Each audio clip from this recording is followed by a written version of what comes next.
Yeah, I'm gonna, like it says, I'm only gonna be in for a short period of time this evening, as it has a house full of long-awaited guests downstairs, all enjoying coffee and cake. I'm sitting here with my buddy Vasquez, and Marshall is once again not here on time. Yeah, but he's on his way.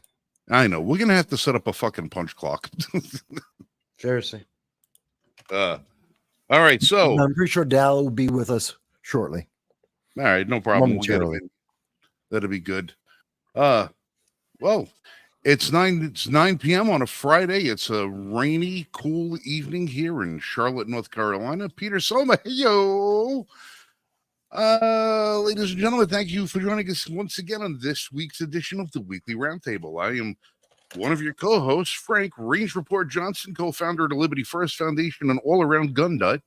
And to my left is Michael Vasquez, the Dragon of the Bronx, New York's truly only independent journalist, the man you can trust, makes Walter Cronkite looks like a used car salesman.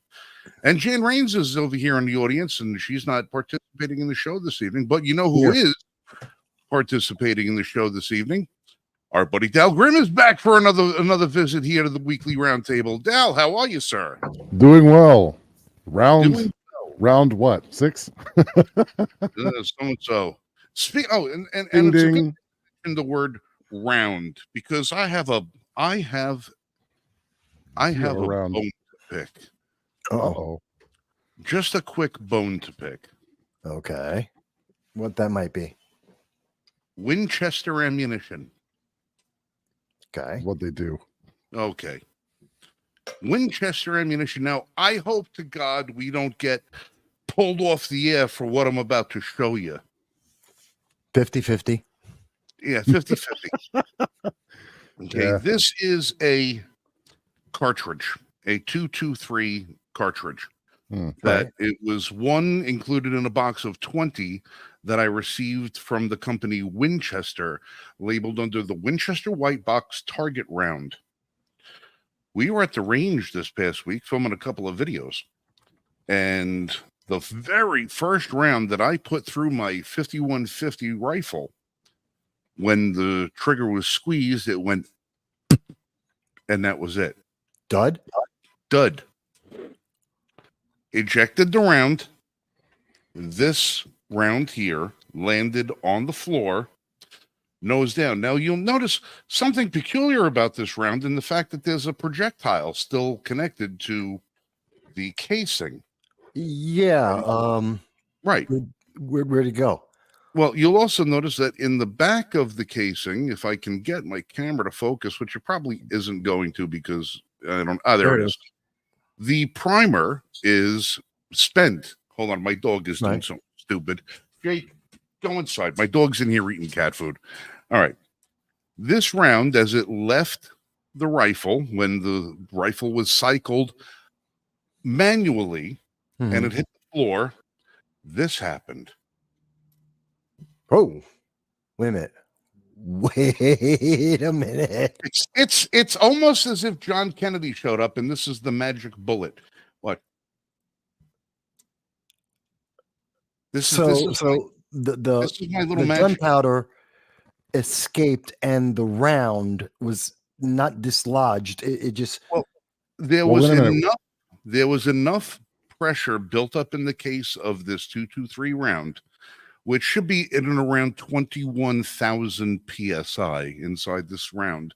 When the primer ignites the gunpowder, it didn't ignite the gunpowder. It just ignited the primer, which expanded the case just enough to loosen the crimped projectile. So when it was ejected from the gun and it landed on the ground, the projectile was able to go up inside the casing where there is no gunpowder. No wonder it didn't fire. So it was just the primer. The primer and a projectile together with no gunpowder. Now, I want to. Now, people will say, "Oh, well, what's the big deal? You just have a dead round. You have a dud. It's not a problem." Well, let me explain something about firearms. Now, I know a lot of people think I'm just a big goofy idiot, but I actually know some stuff. You know a lot If about firearms. this round would have dislodged from the projectile in the forward position and went into the barrel of the firearm, it would be known as what we call a squib. Yeah. Meaning that this round would have been lodged in the barrel of the rifle. Now, a rifle projectile or handgun projectile, any projectile for that matter, is slightly larger in diameter than the barrel from which it's being fired at, so that the back pressure contained in that while trying to force this out the barrel builds up the pressure, and that's what pushes this projectile forward and out of the barrel. Had this round just went and loaded itself into the barrel. Say I was under, we were out there mag dumping or something like that. Quick fire. It would have exploded your action, wouldn't it, with a subsequent bullet? Possibly. Well, this one would have gone into the barrel, and then the rifle would have cycled, picking up a fresh round of ammunition, which would have gone off and blown the gun up in my face. Right. Probably destroying a $2,000 rifle, possibly making me lose digits off my hands. Jake, get out of here. My dog keeps coming in here to eat cat food. I need extra protein, Dad. Well, think of this from, isn't this similar to how Bruce Lee's son, Brandon Lee, he died from a similar scenario where it got dislodged and then they fired a blank that killed. Well, what happened with the Brandon Lee situation? There's a lot of misconceptions, and I want to clear it up because I've done a case study on this particular shooting. When they do close-ups of the guns in the movie, and in this case, it was a .357 Magnum that was being used in the movie. You have the cylinder to which the rounds are kept in. They have dummy rounds, okay, which are made to look exactly like a regular bullet. And that's because they are a regular bullet. It's a casing, a projectile, and a primer. There's no propellant inside the case. The primer, however, that they use is supposed to be a dummy primer or a pre-spent primer. You take an empty casing that's already been spent, you load a projectile into the front of it. Now it's a dummy round. The casing is supposed to be colored or something to that effect so that you would know, or dimpled in a way that you could identify that it's a dead round. And all of the 6 of those rounds were loaded into the gun that killed Brandon Lee. I should say the gun that was used in the killing of Brandon Lee. However, what happened was somebody had mixed a real primer in with a dummy primer. So when they loaded the projectile into the round and they had a real primer in it, and it was a crimped case of a .357 Magnum, when they were filming in the test runs, they were doing their, I guess take 1, take 2, whatever, they were firing the gun. Click, you're squeezing the trigger off. Right. At one point, the gun went, the primer popped, took the projectile, pushed it through the what they call the forcing cone on a revolver. It's a cone that sits just behind the barrel that allows the bullet to line up properly with the barrel so it can eject. It's called a forcing cone. It's like a funnel. The projectile went into the forcing cone and lodged itself into the barrel. When they said, "What was that?" And nobody knew what the noise was. They just brushed it off. When they went to film live action, they took and they put a bunch of crimped nose cartridges, and that's a live cartridge with a live primer, and they usually 2 or 3 times the amount of regular propellant, because you're not firing a projectile, you're firing a blank. They crimp the front. Now they need 2 or 3 times as much propellant because now they need to produce the flash, the muzzle flash. Right. Now, if you don't have a projectile holding back all that force and you just let it go, it's just going to be audible. It's not going to be visual. So they put 2 or 3 times as much powder in there, crimp the front. They usually dip it in wax to seal to make sure that everything stays in there. Well, they loaded that gun up with 6 rounds of that. unbeknownst to the actor who squeezed the trigger, he was handed a gun. He verified. That's what amazes me. The actor verified that there were 6 blank rounds in the gun. He took the rounds out, looked at the rounds. They were he verified for himself that they were all blank, put them back in the gun, and when they went to shoot and they said action, they fired the round off. All that projectile, all that propellant pushed the large projectile out of the barrel and into Brandon Root's chest. Brandon Lee's chest. Yeah. That's what killed him. Okay. Now, had the actor had the forethought to also check the muzzle, open it up and look and make sure there were no obstructions. Nobody does that.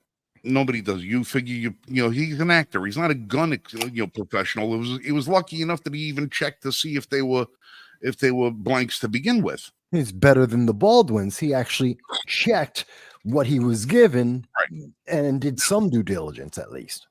Now I have a handgun here that I'm not going to show you because we don't need to get pulled off. It looks like a Beretta 92, right? Except it's a legitimate movie prop gun, and that's why I always had problems with they talk on the scene of the Rush shooting because of the word prop. They keep saying, "Oh, it was a prop gun. It was a prop gun. It was a prop gun." Which is a real gun just used on a movie set. Right. If somebody tells me that something is a prop, you're pretty much telling me, well, a guy hits another guy over the head with a beer bottle in a movie. It's a prop. It's a movie prop. It's made of candy glass. It's shatter glass. It's made to break away like that. Because if you actually hit somebody with a beer bottle, you're going to crack their friggin' skull. Okay? Right. When you say the word prop, it makes the audience believe that what the object is fake or doctored in some way so that it's safe for the actors to use. So whenever they say prop, like they have these prop knives, well, it's a rubber blade, or the blade goes into the handle, or it does something to that effect. It's a prop. How many times have we watched Saturday Night Live where Chris Farley would fall through a table or get hit with a chair? It's all breakaway stuff. It's all props. Okay. They keep using the word prop in the movie. It was not a prop handgun. It was a Cimarron revolver, 45 Colt. It was to look like a peacemaker. Okay. It was not a prop gun. It was an authentic gun being used as a prop. Now, I have a prop handgun. The prop handgun that I own has a semi-blocked barrel. It's 75% of the barrel is actually solid. There's only a small portion that's shaped like a half moon shape that allows gas to expel and flame to expel. But you can't load real bullets into it. You have to load blank bullets into it. And it's made to cycle the gun and give the illusion of it's an authentic gun being fired. And that was the problem that I have with that whole Rush shooting. And this, how can we avoid these things? Stop using real guns in movies. That'll help. Stop using real guns in movies and only allow movies that have been mechanically altered to never be able to fire authentic projectiles, and you won't have these problems. But they don't do that because it's expensive, and they don't care. They don't care because the insurance company eventually pays out. Eventually, the insurance company pays out. Nobody's ever going to be held responsible except on this Rush shooting. Well, Alec Baldwin isn't responsible. The gunsmith is, but Alec Baldwin, he's the guy. Have the armorer on the movie, a 25-year-old woman. This is her first or second movie that she's been an armorer on. She's been now convicted of manslaughter. Yeah, involuntary manslaughter. Involuntary manslaughter because she was responsible for the safe handling and loading of the firearm. To which Alec Baldwin and his attorneys have gone to the judge and said, well, now that you found somebody that you could hold responsible for the shooting, what do you say we drop the charges against Mr. Baldwin? Since now you already have a guilty party. Justice has been served. The intent of justice, this is their argument. You already have a guilty party. She mishandled the gun, didn't clear it. He took the gun as now his responsibility, knowing that it is not a prop gun. It is a real firearm that has the potential to shoot real bullets, and he negligently handled the gun, never clearing it himself, never verifying that the rounds inside of it were blanks, and he squeezed the trigger. He's ultimately responsible for what came out of that gun. Yes, Now, especially people would since he say, had well, prior knowledge and prior training on this firearm safety. So he can't even say, I didn't know. You do know. right. You've done many movies before. This He's isn't been the in a first time. dozen. He's been in a dozen movies where he's handled the exact same style of revolver. Right. Plus the fact that he lied to everybody and said he didn't squeeze the trigger. And then everybody who was part of this thing tried to run cover for this guy for as long as they possibly could, making every excuse. They even came up with saying, oh, well, we ran tests and, it's possible. Well, how is it possible? Well, if the gun was used an awful lot and the hammer spur was shaved down because of wear and this and that. Oh, yeah, all of this is possible to make that gun fire, possibly. But it wasn't that gun. But that didn't happen. Yeah. Just because it's a possibility that you can make that gun do that doesn't mean this gun did that. No, he pulled the trigger. I have a peacemaker right over here I have actually a line of them. I have a line of peacemakers on the shelf behind me. It's possible for me to make any one of those guns fire and render the trigger completely useless. I can render the trigger useless. All you got to do is cock the hammer back, let it go, and it'll fire. Is it possible that one of those guns could be used to kill somebody in that fashion? Absolutely. Is it possible? Will it? No, because I'm not going to alter the guns. So in their current configuration, it is impossible to have happen. It's not unless I altered the weapon. They were arguing that the gun might have been altered. And they know it wasn't. And they know that it wasn't. So Baldwin has tried everything that he could to escape his culpability from this thing. And so far, it looks like the charges are going to go forward with it. I hope to God that they do. Wait a minute. Let's bring this back to, so Winchester Ammo. Right. Sold you a defective, dangerous. How this could get through their quality control, I don't understand. It doesn't make sense. And you want to know the funniest part about it is the very next round we cycled, we fired, the primer got dented and the round didn't go off. So you had several dummy rounds or dead rounds, defective rounds in a row. Yeah, the primer on that second cartridge, I put my my indexing gauge up to it for my reloading equipment, and the primer for the other round was set so deep into the cartridge that when the firing pin struck the back of the primer, it didn't strike it deep enough in order to set the round off. So that round was also defective.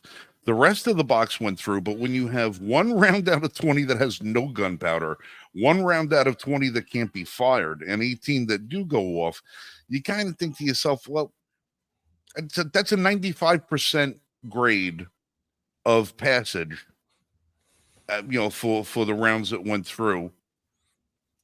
If you're trying to count on saving your life, 95% isn't good enough. No. If someone doesn't know how to properly clear the firearm, or they get nervous, or they're stupid and they do something where, God forbid, if the primer wasn't quite as deep, and instead of not firing, it instead did a slow fire, which for people who aren't familiar, that means that instead of instantly igniting, it takes a couple of seconds for the chemical reaction to go, and then it fires. And this has been documented. It happens all the time where people who don't know how to use a firearm, they fire it. It doesn't fire immediately. And this was a Darwin Award, as a matter of fact. A guy stole a World War II handgun which had ammo in it. He used it to rob a gas station. When he fired to shoot the attendant, it didn't fire. He looked down the barrel and it was a slow fire and it blew off his head. Now, mind you, that was a criminal, so I'm not really crying about that. But there are people who don't know, and someone who's nervous, don't know. A lot of scenarios where something like this is indicative of a series of dangerous, potentially life-threatening events. Well, when we go to the range, I'm just Dow, jump in anytime. well, so when we go to the range, I have people shoot a variety of guns. And most of the time I get people started usually with 22s, because most of the time people that I take to the range don't have a lot of firearm experience, and you want to give them something that's manageable, they can handle, and you don't have to worry about them. Mm-hmm. So we'll give them 22s. Now, 22s are a rimfire cartridge.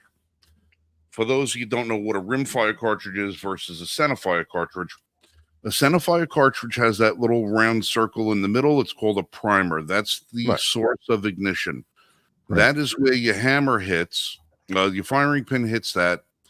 Sets off a small jet engine inside there, which ignites the propellant and sends the projectile down the barrel.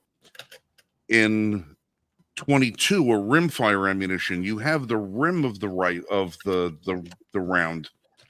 It has a component in it that it's a pressure sensitive ignition source that the striker actually hits the rim of it. It crimps it, makes a little spark inside of it, and that's what ignites the propellant and sends it going. Inherently speaking, rimfire cartridges are significantly less reliable than centerfire cartridges. Centerfire cartridges are 95% or better in reliability factor. Right. Where if you have a box of 122s, you're probably going to get 7 or 8 rounds that don't go off out of 100. All right. Why does it matter? Well, one, it's some older technology. Two, it's not really a self-defense round, at least not. I don't consider it a very reliable self-defense round. It's a good round for self-defense, a good round for hunting, for small game. But because of its unreliability, I don't recommend it as a round that you put your life on. Right. Fail rate's too high. Right. But with that speaking, because of the unreliability of that round and the propensity for us to have new shooters using it, we use that as a method of enhancing our training. Because we as instructors have no idea when that round isn't going to go off. So when we are training and that round doesn't go off, I hate to use an Obama phrase, but it's a teachable moment. Well, yeah. That's true. Yeah. It is a very teachable moment. Because now you say, stop, keep your gun muzzle pointed downrange, and you hold for 10 to 15 seconds because it's known as a hang fire. Right. If that round doesn't go off, it could be delayed. Hold it, wait.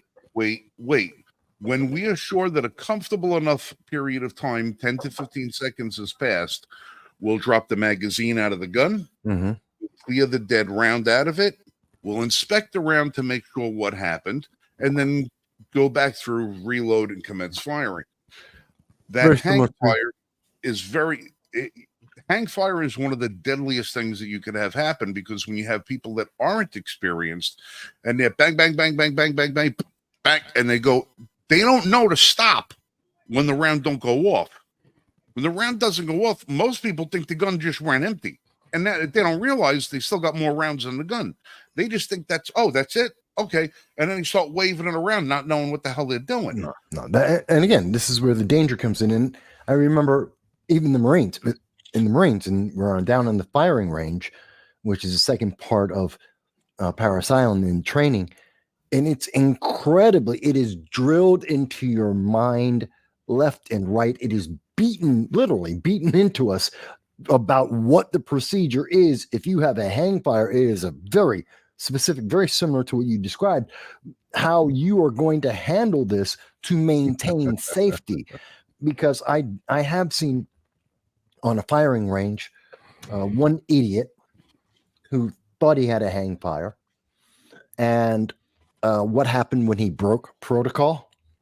You've never seen a body hit so fast and so hard by such big men from several different directions. And that gun, and first thing they're hitting him and turning the gun down the range.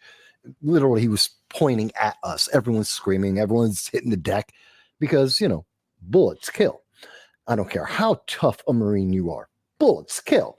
So we all hit the ground, except for the PMIs, the primary instructors there. They're ballsy mothers. Ballsy mothers went straight at him. He was rolling down the hill and they had the gun down. And then you should have seen well, I won't even discuss what happened to him afterwards. This is when the moms of America protecting our kids in boot camp. Yeah, everyone forgot that rule that day. He was, oh God, it was beautiful what happened. Shark attack. Oh yeah. It was a shark attack. Every drill instructor, pretty much every drill instructor on the island had a moment with him. Well, that's the one reputation you don't want to have following you around with you. Yeah, that guy, by the way, so people know, that guy, Gamzon did not make it to become a Marine. Gamzon was kicked out eventually. We had many other experiences with Gamzon. He didn't make it, thank God. Not my Marine Corps. But that's it's just one of the things. I mean, we a lot of times we talk about guns on the channel and stuff like that. We really don't get a lot of times to talk about gun safety and proper practices and everything else like that, and personal experiences. Every so often it's important that we go back and touch on some of those basics, because it is so easy to become complacent and so easy to become forgetful about just the absolute basics, because we just get so used to things. I take really good care of all my stuff. My gear works. My gear always works. So when I have something that doesn't work the way I intended it to do, it's like, okay, everything gets shut down. Everything is shutting down right then and there. We are not going to mess around with anything. We're going to make sure that everything is okay. A lot of people don't get out to the range enough. They don't train enough. They don't shoot enough or have enough experience to know when something is wrong. So always, if something doesn't feel or sound right to you while you're out shooting, stop what you're doing, point all your muzzles in a safe direction, unload your firearms when it's safe to do so, and assess your situation properly. And above all, don't go shooting with Alec Baldwin. Yeah, stay away from the Baldwins. Alec. There's one Baldwin, I think Stephen, one of the Baldwins you can hang out with. He's okay. But the rest of them, stay away from them as if your life depended on it, because it probably does. Yeah. All right. Now, I know you've been here for a while. You got your friends. You're supposed to be. Yeah, I know. I just wanted to get absolutely. through. No, this is important, but I don't want you to feel like you got to stick after that. No, I just wanted to get through that segment with you guys and make sure that I had that covered. I had another story that I wanted to talk about real quick because it only broke about an hour ago. Moscow shoot Moscow. No, not the Moscow thing, because we still don't have a whole lot of information on that. Actually, there's a bit more than you may think. I was looking into that before the show. So just very quickly on that, Moscow, it was ISIS, 45 dead, at least 100 injured. It was at one of the theaters on the third ring of Moscow. The city has 3 rings. It's the oldest ring, the youngest ring. The furthest out, it was in one of the third rings at a concert stadium while a Russian rock band was playing. It capacity was 6,200 people, but there weren't that many there. We are unsure if the ISIS, at least 4 individuals armed with firearms who set fire to the stage. In addition, they believe that they have escaped and there is a manhunt for them and they're going to catch them. I guarantee you that. They are going to catch them and they are going to kill them. That's going to happen. That's how They won't even get tried. Huh? They'll get killed before they're even arrested. Oh no, they'll kill them in capturing them. Yeah. That's just the way the Russians are. They don't play games when it comes to this kind of stuff. But that's the latest news as of about an hour ago, roughly an hour before the start of the show. Well, Peter is saying that they have one in custody now. I'm surprised he's alive. Well, Okay. One in custody is good for informational purposes to help you Could give be. you information on the other. If you kill your source before you get the information, what good is it? Yeah, could be the reason. Could very much be the reason. And another story I want to just touch on real quick. This is from Simon Atiba. He is African news reporter. African news. He's with White House correspondents. This guy he's the African Steve Ducey, but serious about his job. Oh yeah, This guy's a maniac. This guy, Oh, yeah. he's a great journalist. This guy, he brings this story in. Republican Congressman Mike Gallagher from Wisconsin has announced his retirement from the Congress, effective April 19th, 2024, citing he wants to be with his family. His departure from it already reduces the GOP narrow majority in the House of Representatives. Now, here's the problem with it. According to Wisconsin law, his seat cannot be filled until the November election if he resigns as planned, because they won't have enough time. If he leaves at the end at April, they won't have enough time to pull the special election. If he says, I'm going to quit and decides to leave tomorrow, they'll have enough time to hold the special election to have his seat filled until that goes. So any voting that they take place between April and when the new election is held in November, Republicans are going to lose one vote on anything because they'll have an empty seat. It'll be an empty seat. It'll be the same as when these idiots come in, they vote present instead of voting yes or no. This idiot just decided that he's going to take 6 months out of the calendar and make the Republican majority even less strong. Well, no, there's what I can see here is he's being forced out and he's screwing them on the way out. So because he's leaving in the middle of the term while primaries are ongoing, and he's just dropping out, like not just saying I'm not going to run for re-election. He's walking away. So something happened and he was told, get out now before the scandal. There's a scandal that's coming shortly after this news. There's a scandal coming. Don't know what it is, but he did something, or he is alleged to have done something, and it's going to come out. It's going to be bad, which is why they want him out as soon as possible. But by saying that he won't leave until April 19th, which is after the second Tuesday of April, excuse me, that means he screws the party out of all the votes that could possibly be made by that seat until after November. This is his way of getting back at the party, which means whatever the reason is he's getting kicked out is contentious. There's something extra to it. He's going to be accused. He's going to say he's innocent. The party doesn't want to get involved because they don't like the subject. Therefore, they're putting him out, and he's saying, screw you for not supporting me. This is, again, none of this is confirmed.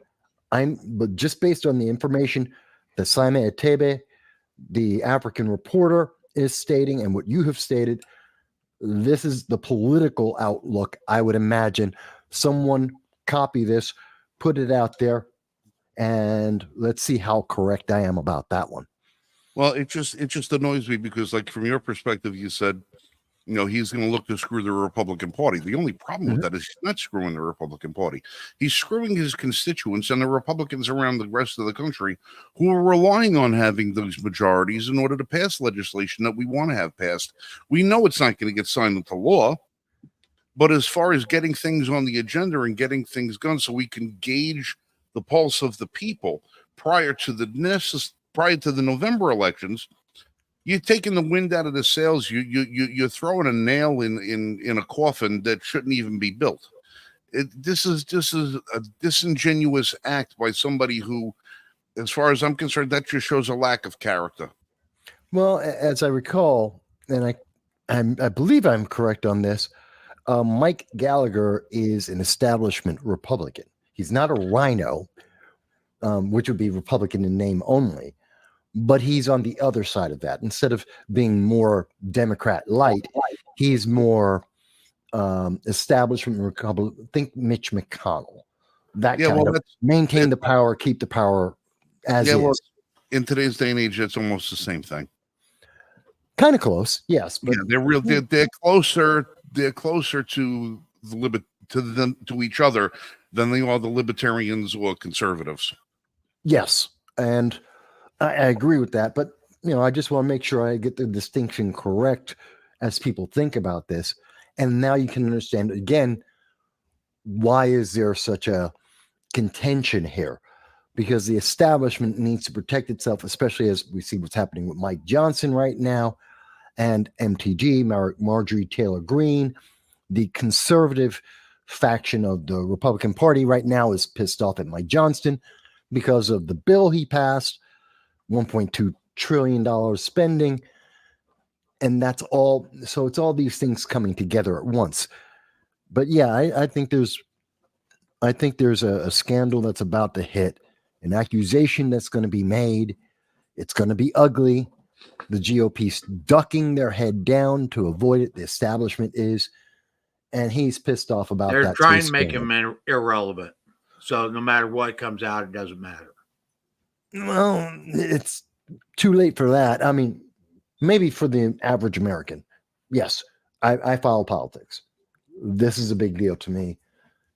And given what I'm understanding, it could be very interesting. But again, we'll see. Well, for us, people that follow it, it is going to be interesting. But for the average person, or actually for probably 90% plus of people in the United States, it's not going to matter because it's going to be irrelevant. But it's not. There's so much that's involved in this. No, for them, it's going to be irrelevant. But it doesn't mean that's politically irrelevant, but for them, it's not going to matter. Yeah, but politically, it is relevant because it tells us a lot about what's going on the inside baseball in the Republican Party, in Congress right now, and how Congress is going to be acting throughout the summer and going forward. This is informing us about the laws that are going to be coming out. Unlike, AOC, who says RICO no longer exists. This is going to affect everything else. Yeah, she tried to walk that back, saying, well, in order to be tried for RICO, you have to have done something else. She's an idiot. AOC's an idiot. All right, listen, guys. Before I go, Marshall, thank you for getting here and being able to take my spot because I know you were running late tonight. Yeah. No excuses. It's all right. I filled in the first half. I appreciate it. A couple minutes. I had an emergency call out, so. Well, when you have an emergency, I'm lucky I'm even here because I almost had to go to Gore Mountain tonight, and that's a 3-hour one-way trip. Well, considering that the emergency services system in the state relies on you, if somebody else has an emergency, that becomes your emergency. So exactly. Yeah. All right. I want to give a quick shout out. All right. Now, again, this is not a paid endorsement in any way, shape, or form. But I came across a really decent product a couple of weeks ago and got to get to the range last week and tried these out. I found some forbidden lipstick. Look at that. I don't know if I can. It won't focus. It'll your face. There it is. There it is. Look at that. Isn't that pretty? Isn't that not me? Not me. There you go.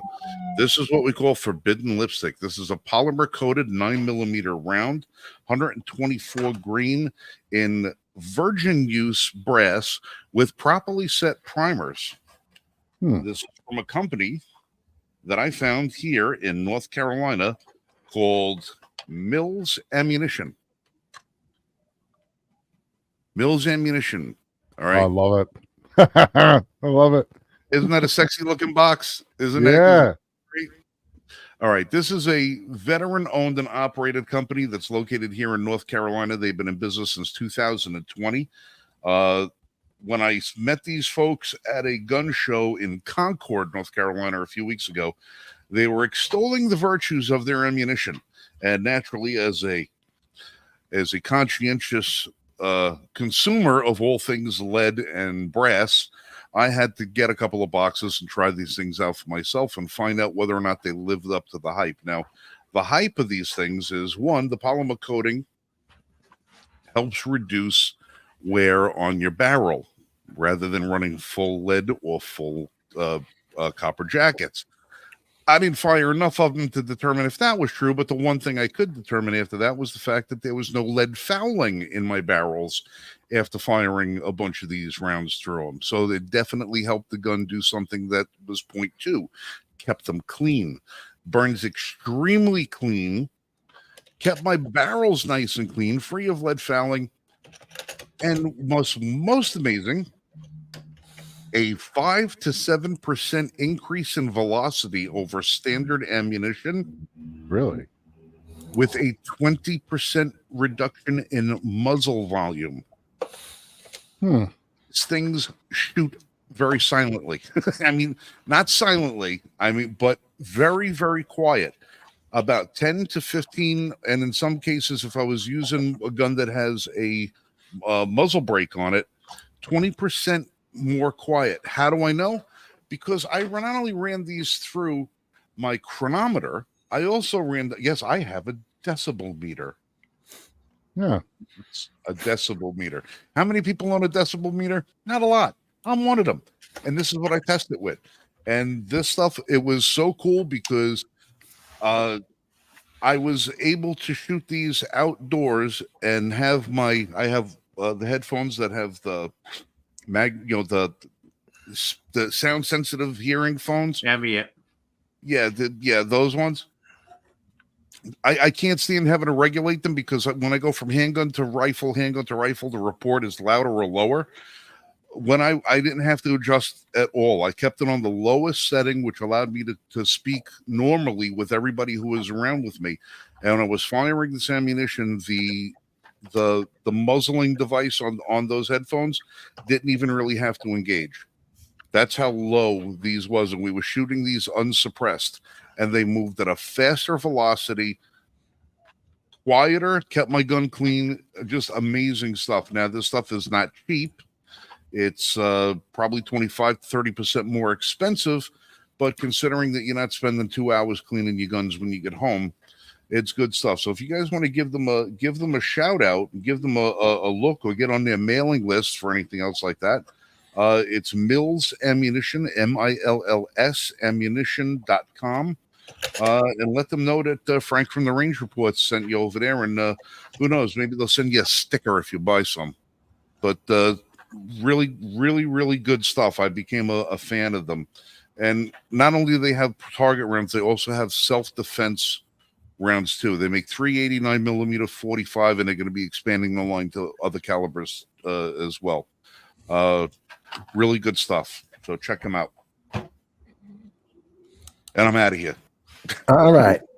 Have a good night, Frank. Have a good night, Frank. I've completed the gun section, the gun-friendly section of the evening. I'm going to leave the constitutional gun section up to you, according to what the judge said this week about illegal aliens and the Second Amendment. Oh, good. I'll leave the that decision drawn up. Bees nest up to you guys because I'm gonna take 2 minutes. I'm gonna take 2 minutes before I head back downstairs. I heard this story the other day, and I was with a bunch of gun people at the time. Yeah. They all lost their shit. They all lost their shit at the same time. All right, guys. Let me play this out for you real quick. You tell me whether or not this is a perfect winning hand for Democrats. No. Yeah. No. Yep. I know what you're thinking. I know what you're thinking. It's a perfect winning hand for Democrats. We have to be really careful on what side of the fence we come down on this thing with. Because think about it. Democrats come out and they say illegals now have a right to the Second Amendment because they're here on U.S. soil. Joe Biden has come out and said on numerous occasions he doesn't consider them illegal aliens, but unregistered Americans. That's the term that they've used for illegals now, is unregistered Americans. Yeah. The Democrats are going to use this and hopefully try to say, well, if Second Amendment advocates can say that now that there's a limit onto how far their advocacy goes, now they hold us to account by saying, okay, now there's a limit where somebody like me who's an absolutist doesn't really want government involved in my firearm collection or anything I do with them. Well, now if I come out and I say, well, you can't give them to illegals. Well, now I have defined. Now I have been willing to now put a line in the sand. No, and I understand that's the argument they want to make. Right, but I'm not done. I'm not. Go on. Well, because this is a threefolded thing. Get the to same way with the abortion rights, when we say, is partial birth abortion, should that be outlawed? Pro-choice people will say, no, it shouldn't be, because they know that that's where they're drawing their line. So if there's a line to draw, they'll look at that line and figure out how now to encroach upon it.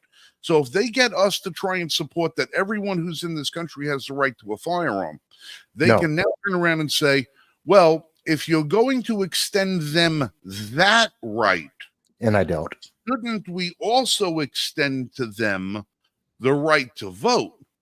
Because the voting in this country also affects their lives, because they're living in our communities, they're working in our communities, paying taxes in our communities, and are subject to the same laws, rules, and regulations as U.S. citizens are. No, because it's fundamentally wrong. That's fundamentally wrong. I understand that, but this is not my position. I understand. I'm putting myself in the position of this judge who came out with this ruling. And this activist judge, I'm saying to myself, if I'm in this judge's position, how do I get to screw those right-wingers every way I can? Well, frig them. Let me just say to give illegals the right to guns. And now we opens up this Pandora's box that Republicans aren't going to know how to deal with. Well, I think most Republicans do, because there's several. There's a real easy way of dealing with it. Yeah, there's the several. Constitution is not applicable unless you're a citizen of the United States. That's the first problem right there. That's the first blockage right there. All right, but now when you say that, Mike, you say the Constitution is not applicable unless you're a citizen of the United States. But yet, when we arrest an illegal who commits a crime in the United States, they're Mirandized and told what their constitutional rights are. So, because until they are proven to be illegal, it is under the assumption that they are. All right, but we arrest somebody, and now we go to trial and we find out that they're illegal. Are they now no longer entitled to jurisprudence? Are they no longer entitled to a speedy trial? Are they no longer entitled to a trial by jury? No longer entitled to an attorney if they can't afford one? No, they're not. Well, according to the Supreme Court has extended certain rights to illegal aliens, but they are not citizens, and all the rights of a citizen do not extend to them. This is part of the reason why we have Gitmo, because the second that any of the ISIS members in Gitmo, any of the Al-Qaeda members in Gitmo, the moment they come onto American soil, there is an extension of certain rights that are going to be given to them because they are a human being. But there is a limitation to this. And it goes beyond, not only are they not American citizens, which is a concrete blockage, but let's also understand they are wanted, known criminals Enemy who are combatants. evading the prosecution of the law. So we're not talking about some innocent citizen who is there trying to protect themselves. This is a criminal who is actively flaunting the law and thus endangering American citizens. So again, we have to go through that entire route. And this is where it gets really lawyery, but I'm trying to make it as simple for people as possible. The root cause, the root problem, before they can get the gun, before they can have rights, the very first thing is they broke American law. They broke the law entering into the nation. They are a criminal. They evaded prosecution of that law, whether that's through sanctuary cities or becoming secondary citizens hiding in shadows, doesn't really matter. They are evading prosecution through our legal system to adjudicate whether they are innocent or whether there's some other law that applies to them for their criminality. So the very same Democrats that do not want, abusers to have a firearm, the same ones that say that we can't allow criminals to have firearms, the very same ones that have all these other restrictions, that all applies to that illegal alien, on top of they're not a citizen. So the good thing for the Democrats is that takes a couple of seconds to explain. Anyone who doesn't own a gun is probably less likely to actually listen because they don't think it affects them. So yeah, they have that benefit, but the people who weren't listening to this, who don't own a firearm, already are more likely to be on the Democrat side in terms of the Second Amendment. They gain nothing. The people who wouldn't listen and don't understand already are on their side. The people who do listen and do understand are already on our side in terms of supporting the Second Amendment. They haven't really gained anything. The people in the middle who haven't made the decision still don't know enough to make a decision. And No, this story is going to bypass them completely. So they really haven't gained anything. They just feel good right now. And as far as rights go, there is a certain classification that people, non-citizens fall into. At first, I wanted to say it was admiralty law, but it's not. And then I looked at military tribunals, and it's really not that either. But there is a classification that people who violate the law in the United States that are not United States citizens actually fall into that classification. Mm-hmm, mm-hmm. And under that classification, it's kind of like an international law. Under that classification, they are afforded certain rights. And some of those rights are some of the rights that are enshrined in our Constitution. And even though they're enshrined in our Constitution, doesn't mean that these are because these certain rights are being protected for these illegal immigrants. It doesn't mean that the Constitution is what's actually protecting those rights. It is another body that is protecting those rights, and typically it's international law. All right, real quick before I go, first story of the night, the Winchester White Box. Quick round of trivia for you guys. Is brass magnetic? No. Is copper magnetic? No. But it can be made electrically magnetic. Yeah. Okay. Is lead magnetic? No. Okay. This is a 5.56 223 round Winchester White Box that came from the same magazine that one defective round. This is a magnet. Mm-hmm. Nothing, right? Right. Completely non-magnetic. Remember that first magic bullet? Explain that shit to me. It's got steel in it. It's got iron in it. Yep. Got to. Mm-hmm. So how They screwed that up so many ways. What 5.56 rounds have metal in them? Steel jacket, full metal jacket. Armor piercing. Yeah. What the hell is an armor-piercing round with no propellant in the cartridge doing in a box of Winchester white box target ammunition that are lead-covered FMJs? What the hell, Winchester? And no, this is not a friggin' magic. Look, I'm going to pull the here's the casing. Look, here's the casing. It's on my magnet. Falls right off. Here's the projectile. What the hell, Winchester? So that can't even be the result of any kind of ferrite material in the primer. No. Right. This isn't. I didn't magnetize this round. I didn't do anything to this. It's lead. It's supposed to be lead with a copper jacket. Yeah, it should not be magnetized. It should not be sticking to a freaking magnet. No, there's an alloy in there somewhere. Has to be. Maybe it was a good thing that this round didn't go off. Maybe God was looking out for me because I was shooting at my brand new steel targets when this happened. Yeah, would have gone through. It quite possibly, and considering I just spent like $150 on that one target, yeah, I would not have appreciated an additional hole where a hole was not supposed to be. Hey, we're happy to hear from Winchester to explain Silicon how can this increase happens. magnetic properties of metals. What's that? Silicon? It can, but you need high levels of magnetism. You need a very strong magnetic field for a silicate, because that's part of how computers run. That's how supercomputers run, in part. And even so, how would it be possible to magnetize lead? You would need an extremely high level. You need a very strong magnetic field.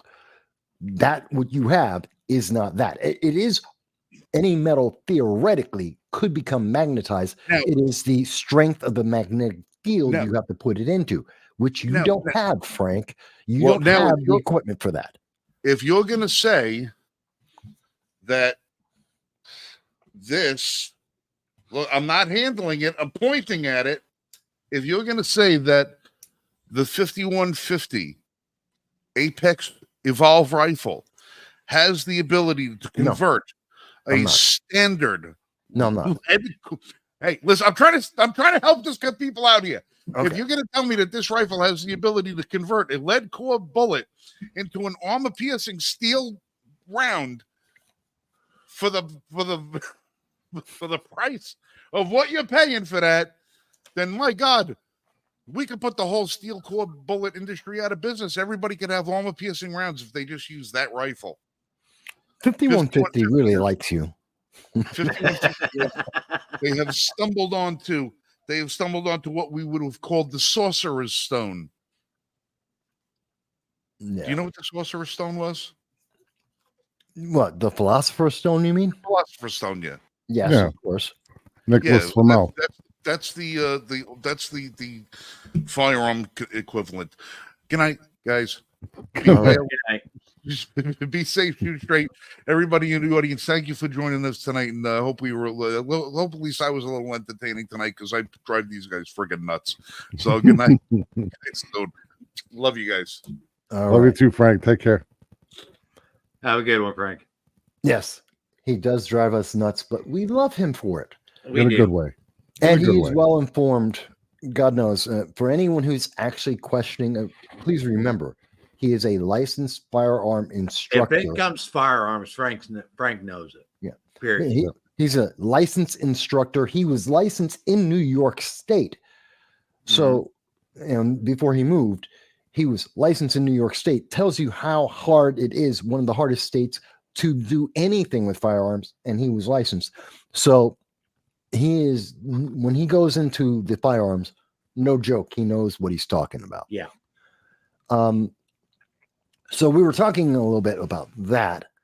There's the insanity of allowing illegal aliens who are attacking our police, who are killing, individuals like Laken Riley and others that are killing them in our nation. Again, not every illegal alien's doing it, but everyone that has done it didn't need to be in this nation. You can't deny that either. If we followed the law as it exists, they would never have been here to kill or attack the people they have killed and attacked. Or be no tried for gun escaping that. crimes. Huh? Or be tried for gun crimes. Or be tried for gun crimes. We wouldn't have that problem. And Or now we're not. just adding another layer, which is a problem for me.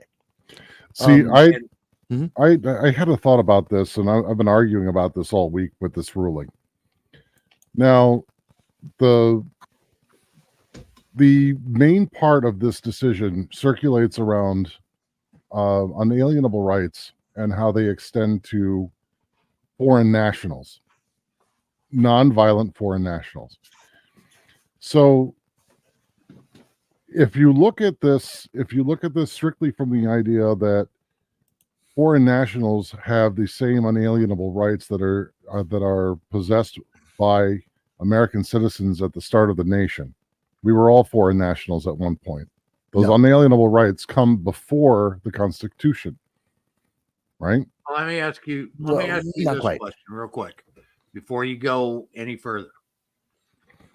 Do you lose unalienable rights when you become violent? Yes, How? because in the pursuit Did of God take them away from you? now, hold on, Did the You don't- Creator take them away from you? you don't lose them, you gamble them. There's Well, a difference. no. You are offering up your unalienable rights in the commission of a crime with the intent of benefiting yourself at the conclusion of that crime that you're going to win by conquering. No, Well, you don't no. lose your rights. Well, let me simplify it. Rights that are bestowed by the Creator, God, or whoever Mhm. you believe created you, whether it was Big Bang or whatever else. Okay. Once you have those rights, you cannot be separated from them. Now you can be forbidden from exercising them, but you Correct. cannot be separated from them. Correct. So let me clarify. We're talking about society and the interaction of inalienable rights and society. And as a society, we have agreed to live by a structure with certain laws that limit or in some cases remove our inalienable rights or we suppress those inalienable rights. And every nation does that to some degree or another. That's why every nation has laws. Every society has that. There are laws which take into account individuals are not going to exercise some right because of the benefit to society overall. Every country recognizes you have rights to some degree. They all recognize it. And they all recognize that to live in a society together, we must suppress some of those rights to varying degrees. America is one of the most free nations. To say that someone who has violated our society by breaking our laws, and they're trying to assert their inalienable right above our society, above our agreements, and in contravention and threat of other people's inalienable rights, the most prevalent being life, of course, but property as well, the right to happiness, well, then this individual has committed crimes. That's why we punish crimes. That's what crimes are. They are the violation of our societal agreement of the suppression of certain rights. They don't get to have a right above society. That's called chaos and anarchy. Right. But what I'm saying is so let me rephrase.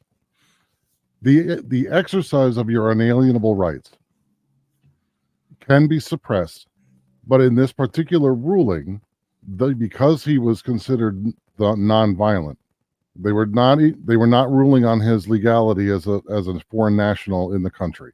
They were ruling on, which is an error, Mhm. but in this particular case, they were looking only at gun possession. And if a foreign national who is nonviolent and has not violated any other law Besides entering the nation. besides entering the nation, Well, that's already there. So there we so go. his unalienable right to the right of arms and defense should be upheld. That's No. what the ruling is about. Now, what I'm saying is, if they're willing to go to court, and not that I say that I agree with the ruling, what I'm saying is that the 2A community cannot miss this opportunity to say, if the court is going to look at this and say that the inalienable right of a foreign national on U.S. soil to arms and defense is sacrosanct, that no less than every single piece of gun control and arms restrictions that are for U.S. citizens must be repealed. Must be, because it doesn't hold water. I understand. It has to be reciprocal.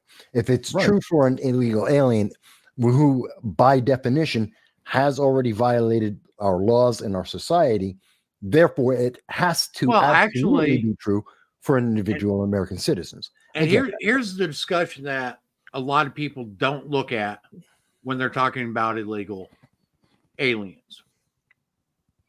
Okay. The United States is considered property of the people of the United States, right? Correct. Mm-hmm. It is property. Correct. Okay. It is land. It is real estate. Correct? Correct. Mm-hmm. Okay. If somebody comes onto your property uninvited, what's that called? That's called an invasion. It's called trespassing. Right. Or invasion. Okay.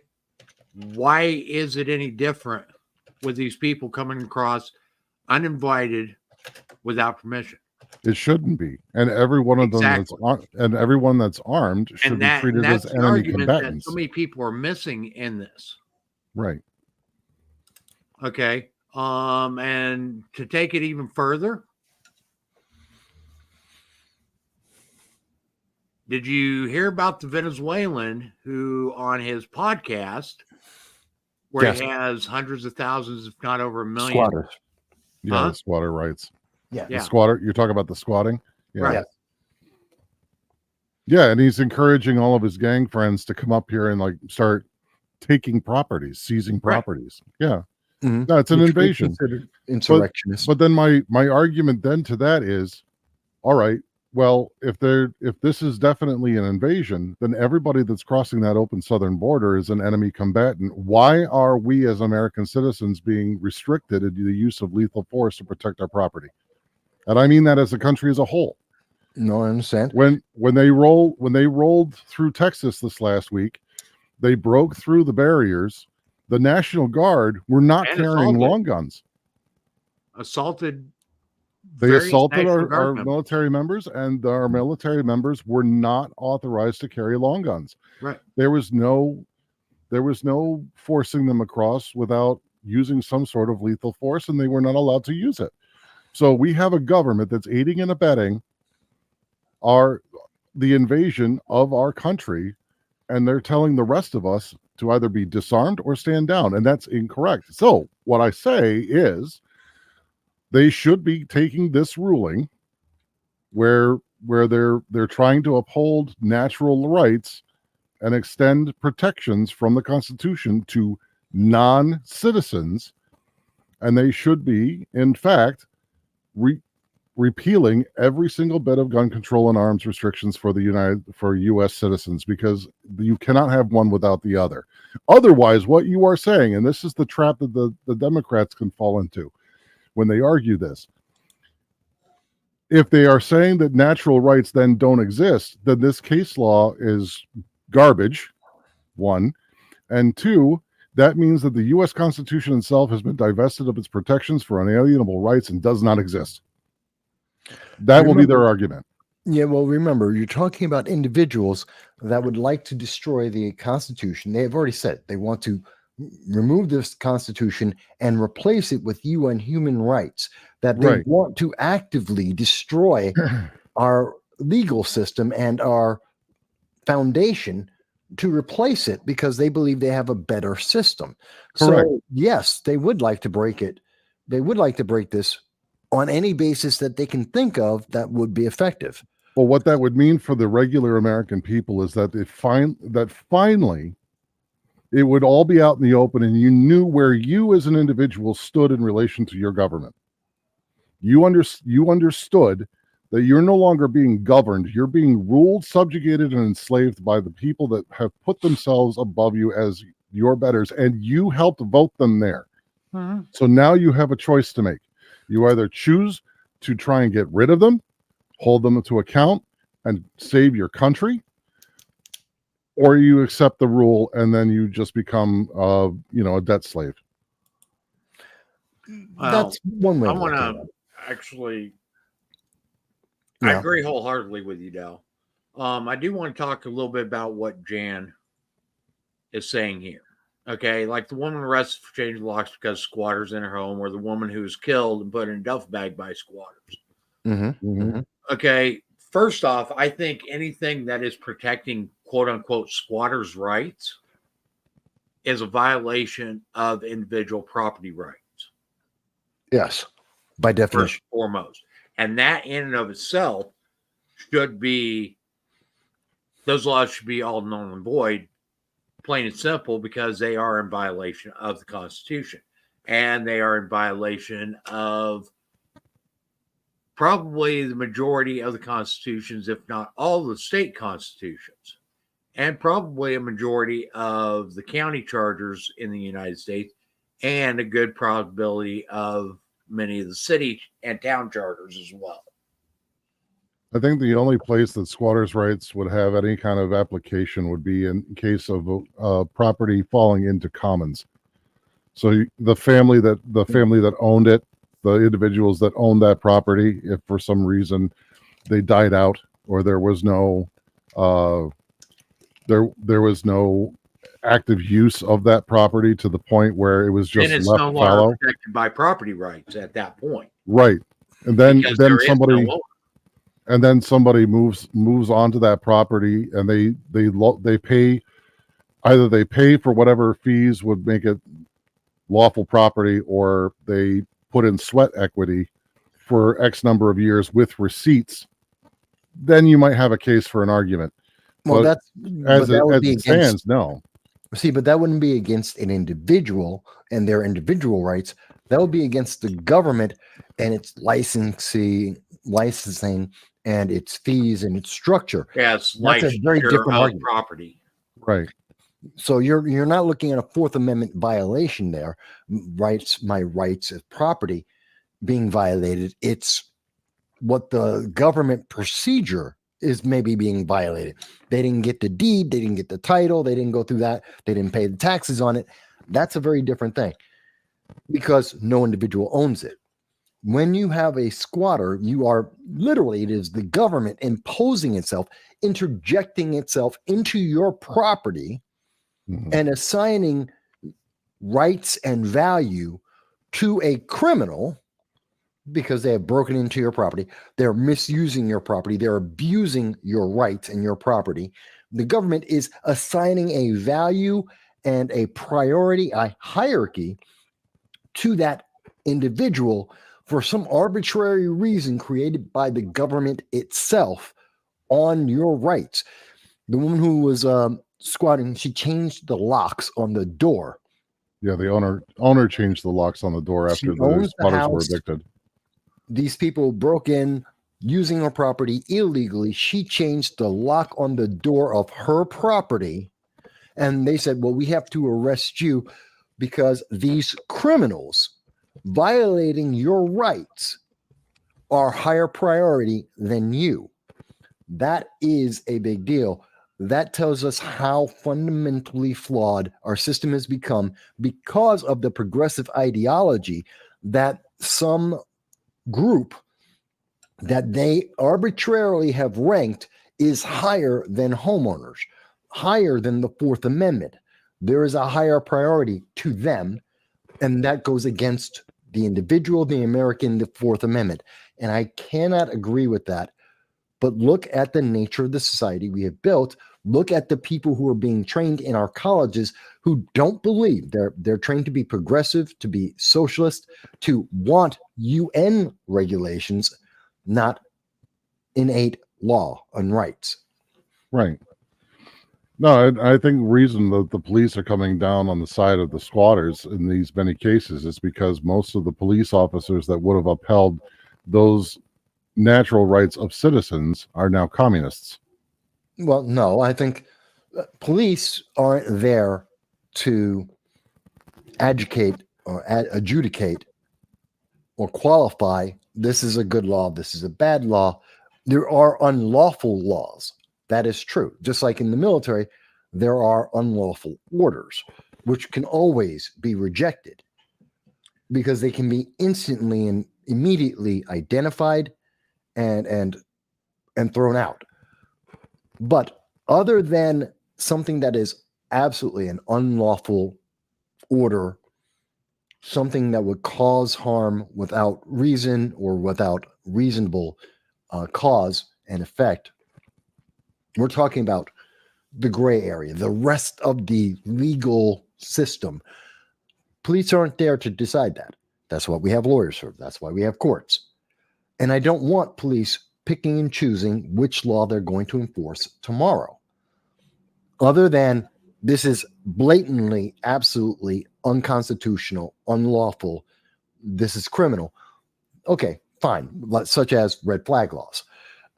That's absolutely blatantly criminal. The what do we call it? The SAFE Act in New York, which Right. is blatantly unlawful and criminal. It violates regulations. No problem. It's lost in courts because of that. So with the exception of that kind of explicit violation, police should not be making a choice. So this way, we don't have them going, well, immigration law, cop A says it is something they want to enforce. Cop B says, well, I don't think so. And now, no. You follow, this is the law. Immigration law is immigration law. You enforce the law and then let the lawyers figure it out. If you can make an argument where a valid argument to a law being unconstitutional, it outright should not be enforced. Okay. Right. Well, what this taking this case of the owner, in this particular case, the police were doing everything they possibly could to side on the rights of not the property owner, but the squatter.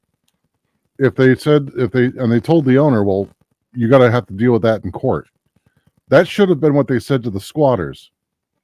This is this person's property.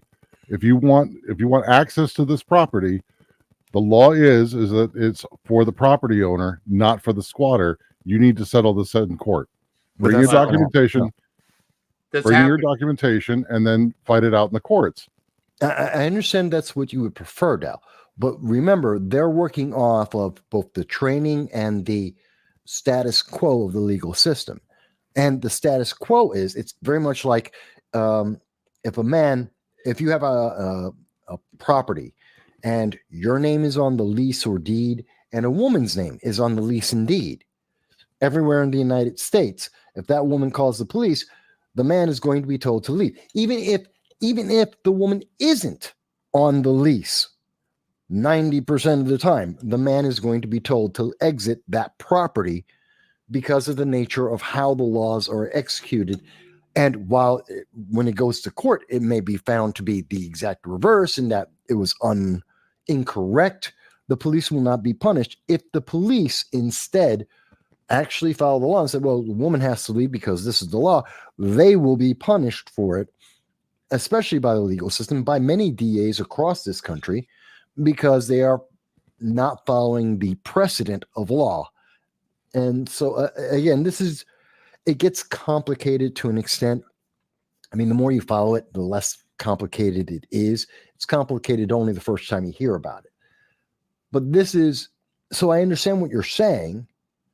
But again, police are in a unique position because we should not allow them to independently determine which law to follow today versus any other law. In addition, they have the problem of they have to follow legal precedent as determined by their betters, their police chief and so forth, the mayor, whatever, and as they are directed there, because they have a limited enforcement power granted to them by those betters in that system.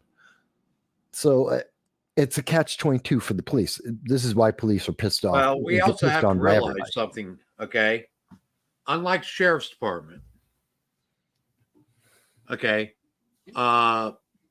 police departments, up to and including the chief, are appointed by mayors. Right. Okay. In other words, they are employees of the mayor's office. Mm-hmm. And if the mayor says that they're going to enforce such and such a law, and they don't, regardless of their reason, if they don't, they're going to get fired. Right. That's what a lot of law enforcement looks at. Okay. Is the person that hired me expecting me to enforce such and such law?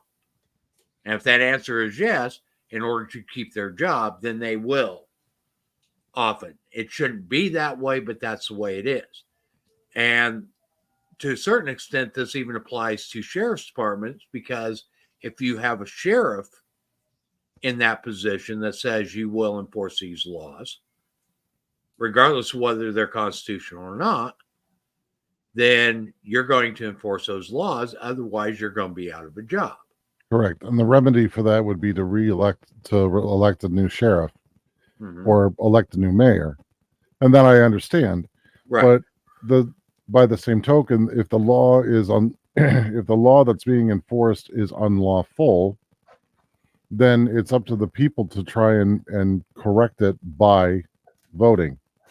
But people don't. I agree. And okay. that's or what they call peaceful noncompliance. Right. Yes. Which people did with the New York Safe Act. Both the sheriff's department and the public, overwhelmingly 97% failure to support the law. So okay, you can't do that. And what I mean by peaceful noncompliance, and this is where sacrifice comes in. Right. Okay. What I mean by peaceful noncompliance is you go ahead and violate whatever law you think is unconstitutional. And then you fight it allow out in court. yourself to be peacefully arrested for it. Yeah. And then you challenge it in the courts. Correct. Yeah. And very often people will suffer until that is fully adjudicated throughout the legal system. It's kind of like during the Civil Rights Movement. Mm-hmm. When Black people wouldn't get up from the whites only section, they got arrested. They still went through the legal system. They were still punished, but they were peacefully trying to violate the law, knowing fully well they would be subject to the full punishment of the law. Same concept there. Correct. And I get that, but by the same token, what I don't understand, or maybe I do understand, but what I don't see is that we have a constitutional ground for being able to fight a lot of these U.S. codes that have been legislated, and I don't understand why more people don't see the value in making that sacrifice, even though it's uncomfortable. Because it's uncomfortable. Well, that's the thing. That's the primary reason. The secondary reason is whenever you go to court, you are rolling the dice. Okay? Even though you've got a trial by jury or whatever, you are rolling the dice. Right. Okay? Because you do not know, number one, how well versed in the Constitution is that jury. Odds are not very well versed. Not very well. Yeah. Okay. So right there, you're already down a point. Mm-hmm. Okay. So odds are, if it is a law that's on the books, they are given certain criteria.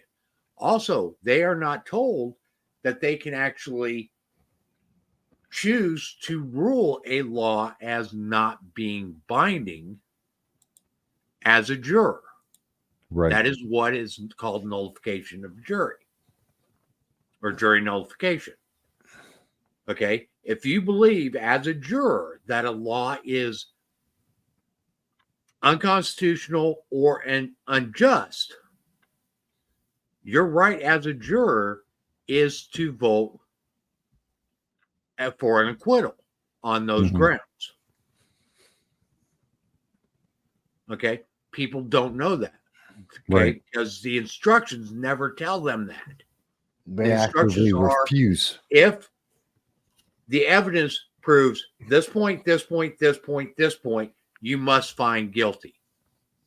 Right. You're never told that if you believe that this law is in error, you also must vote not guilty. Mm-hmm. Yeah. Okay. And fundamentally, That's something jurors are never told. no, they actively make sure people can't tell that or discuss that in a courtroom. Right. We did see that was something like that was tried by what's his name? Dwayne. It was the Wisconsin, the guy who ran people over at the parade, the Thanksgiving Day Waukesha. parade. The Waukesha, yeah. Waukesha, Dwayne, I forget his last name now. But that was his attempt. He tried to tell because he thought somehow that, running people over with the intent to kill them during the parade without being provoked, somehow that was unlawful because he's black, and that gave him the right to do so. And therefore he wanted the jury to say that it was unlawful for him to be prosecuted for murder. And the judge would not allow that even into the courtroom. Even mentioning that they had the right to have that option. Jurors that they have that right. Yeah. And the judge would not even allow that to be discussed in the courtroom in front of the jury. Even in the jury selection process, there are sometimes that you'll get a lawyer that'll ask briefly, do you know or believe in jury nullification? And if you answer yes, you're not on that jury. Yeah, like it will sometimes crop up. I was talking with a guy that was a juror that was picked for the Harris case, the Calvin Harris. Was it Calvin Harris? Yeah. The big one here in New York. And somebody mentioned jury nullification to this guy, and he was like, well, yeah. And then they boxed him. They were like, no, out. Get out. Right, because they want a jury, especially the prosecution wants a jury that is going to only look at what the law is on the books. Right. They don't want it being challenged if it's constitutional or not. No, that's okay, because in their mind, that should be left to the appellate process. It shouldn't be done in the criminal court. Right. And actually, that should be done at the grand jury. Mm-hmm. The grand jury should be looking at that to begin with, and then the criminal jury should also look at that, and then the appellate courts afterwards. No, to check proper checks and balances. Do we have the right to do this in the first place? And checked along the way through the system all the way up. That's the way it should be, but that isn't how it is. No, that is not how it is at all. And that's just indicative of what's happened with the civic education in this country. I mean, the lack of it.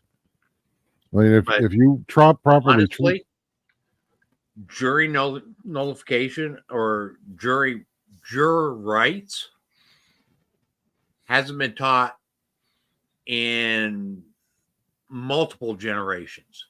Oh, I know. Late 60s, 70s, right in there. So we're talking about almost 3 generations realistically. Which is long enough for people to forget that they're even there. Well, yes. And that's why it doesn't even take that long. There's AOC RICO.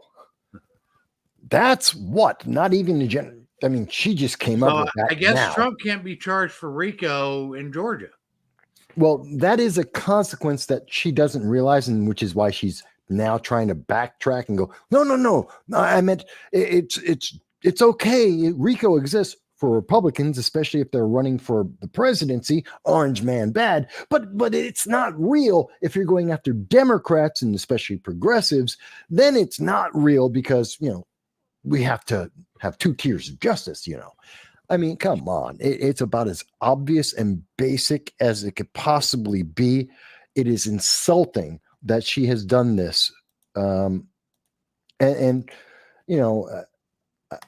was I forget who I was speaking to, but she's an idiot. This woman is an absolute idiot. She has a degree. She is the living proof that you can have a degree and know nothing. She is mindless. She's worse than a puppet.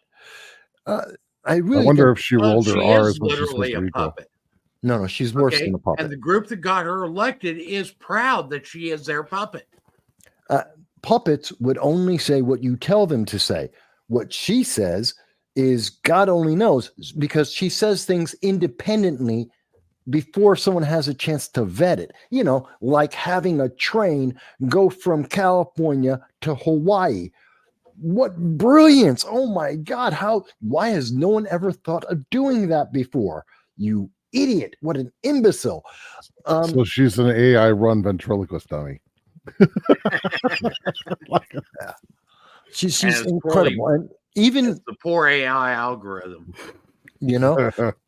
but even local, this is ABC 15 WPDE News. And even they have to highlight, I believe it's right in this paragraph. Mind you, they don't want to talk about it a lot. There's several news reports you can check on this. I always like the local ones because sometimes they have some extra flavor. But even they have to mention that, hey, by the way, Trump and all the people who were being tried in Georgia, they all got RICO. So you're saying none of that counts either? Because that's something she supported in the past. Now you don't. Right. Makes no sense, woman. She's out of her mind because she's an idiot. She speaks off of, this is another example of her 60 minutes. Facts don't matter. It doesn't matter if it's empirically, mathematically, semantically correct. It's how she feels. And she feels that RICO, when applied to people she likes, to political allies of her and her ideology, then it doesn't apply. But people she doesn't like, the opponents of her political ideology, well, then it absolutely, not only does it apply, it has to apply twice as hard. She is so absolutely corrupt. Does anyone disagree with that? No, she's definitely corrupt, but it's one of those where the only thing I'm interested in knowing about is if she rolls her R's when she pronounces RICO. Puerto Rico. It's asinine. I don't know. No, it's just I don't know where some of these people come up with this stuff. The RICO case doesn't even apply to Trump in this particular case. They're bending over backwards to make it fit, tying themselves into pretzels. And what are they getting out of it? All they're getting out of it is a pretext to seize property that's going to be more virulent than eminent domain and civil asset forfeiture. Yeah.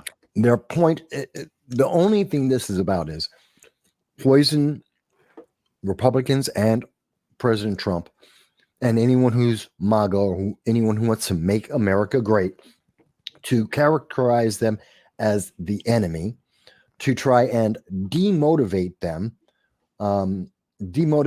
from going out and voting, and to limit the resources that Trump and others have to be able, and all of this is being done to better support and maintain and fortify the Democrats in the election.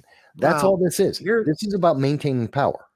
Here's one thing that I think is highly interesting, and we've discussed this multiple times on here, and it becomes more and more prevalent every day.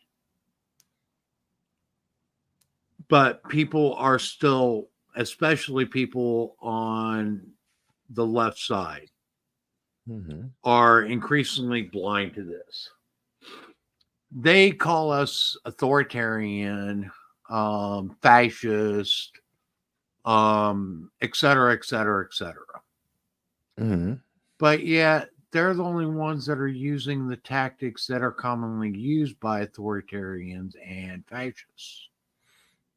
Yeah, but they don't. One, the news media doesn't report it that way.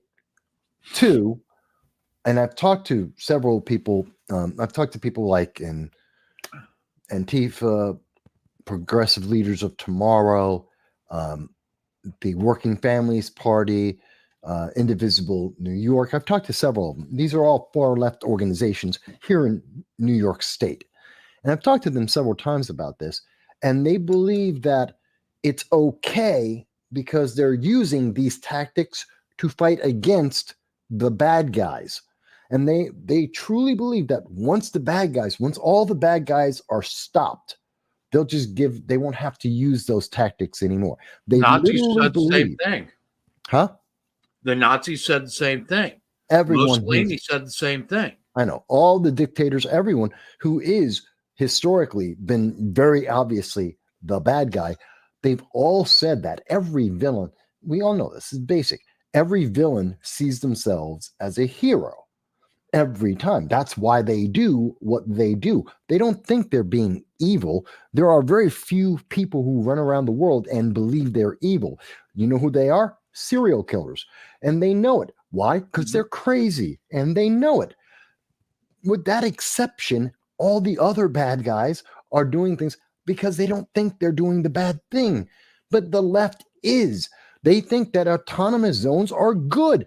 Doesn't matter that every time we see an autonomous zone, we see some American citizen getting killed, sometimes as young as children, that they violate every local, state, and federal law, that they use the force, coercion to cause people in their autonomous zone to follow the law, that they're a bunch of warlords and that they have degenerated to a system that goes even beyond the Middle Ages. It's prior to the Middle Ages. They're back in almost caveman mentality.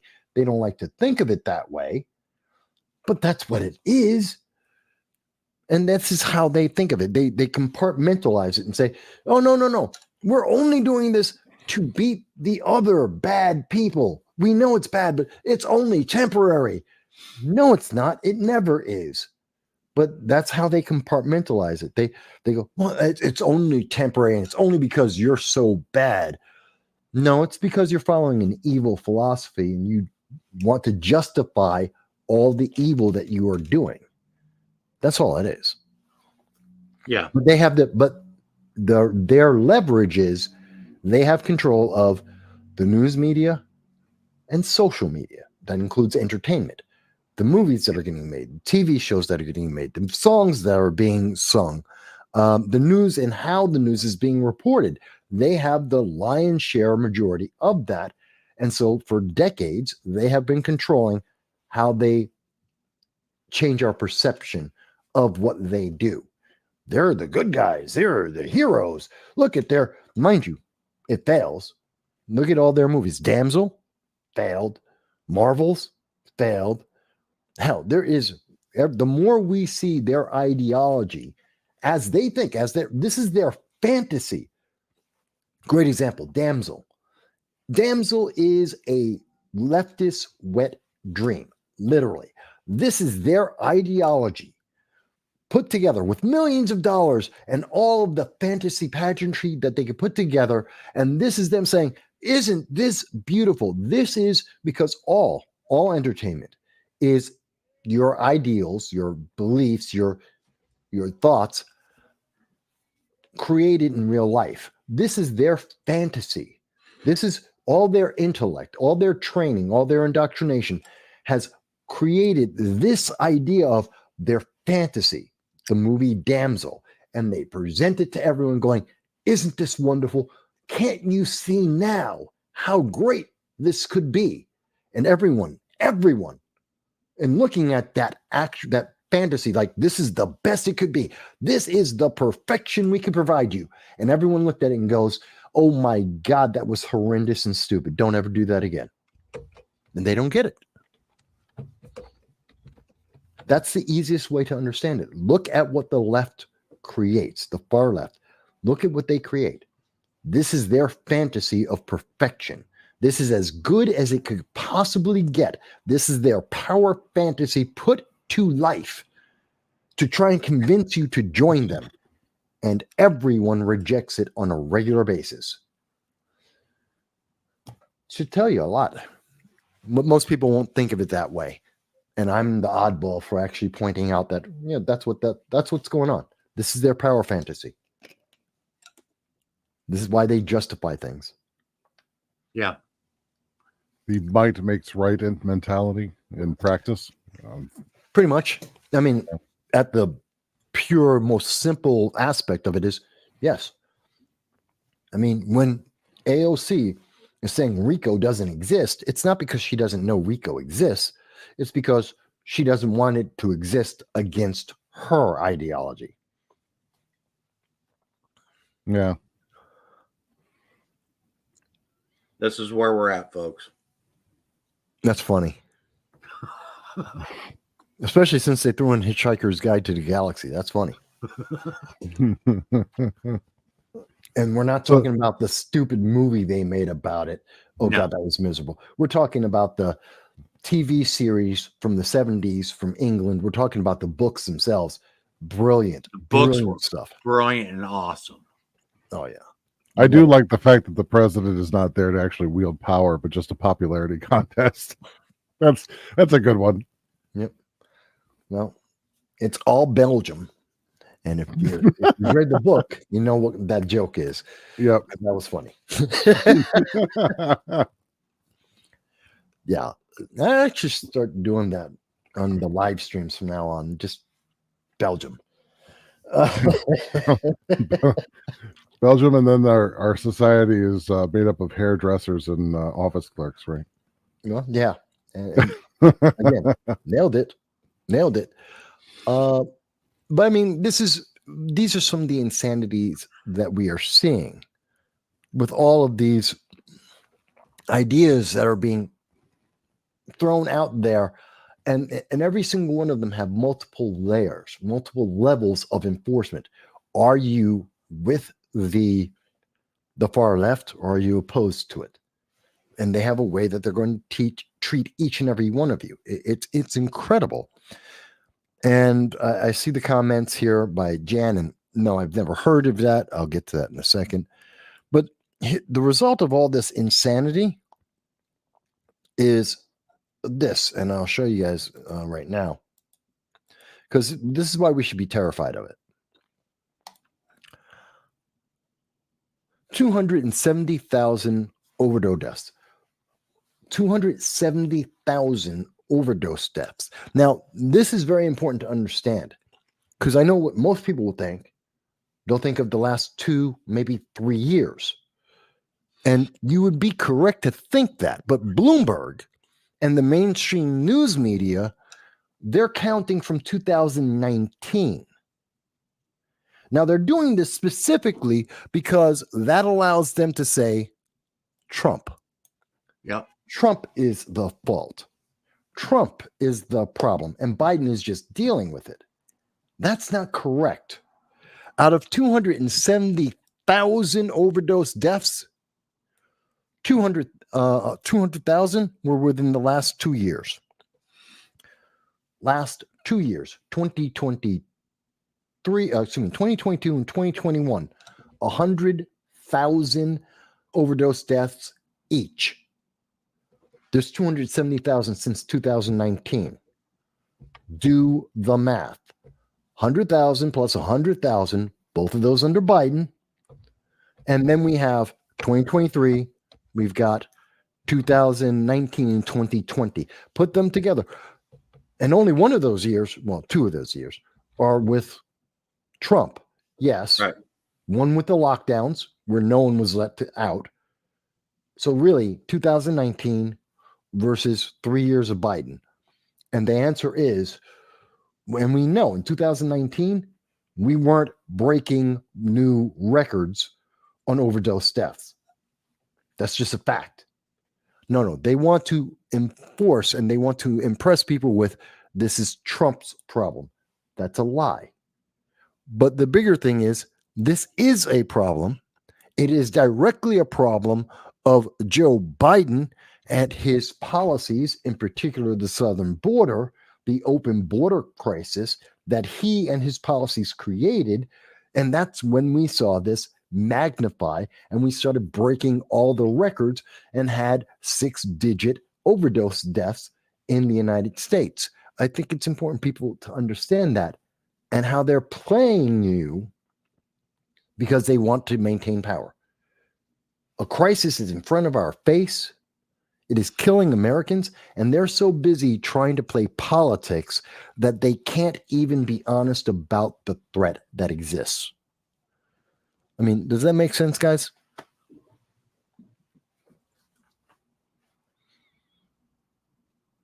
No, it doesn't. A lot of this stuff.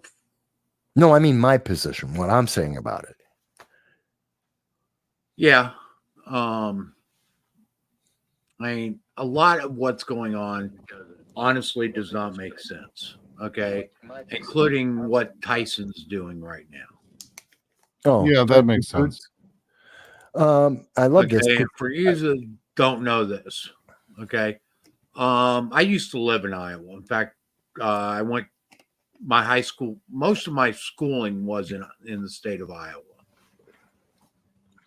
So we'll start with this here. So Tyson Foods closing Iowa pork plant as company moves forward with a series of 2024 closures.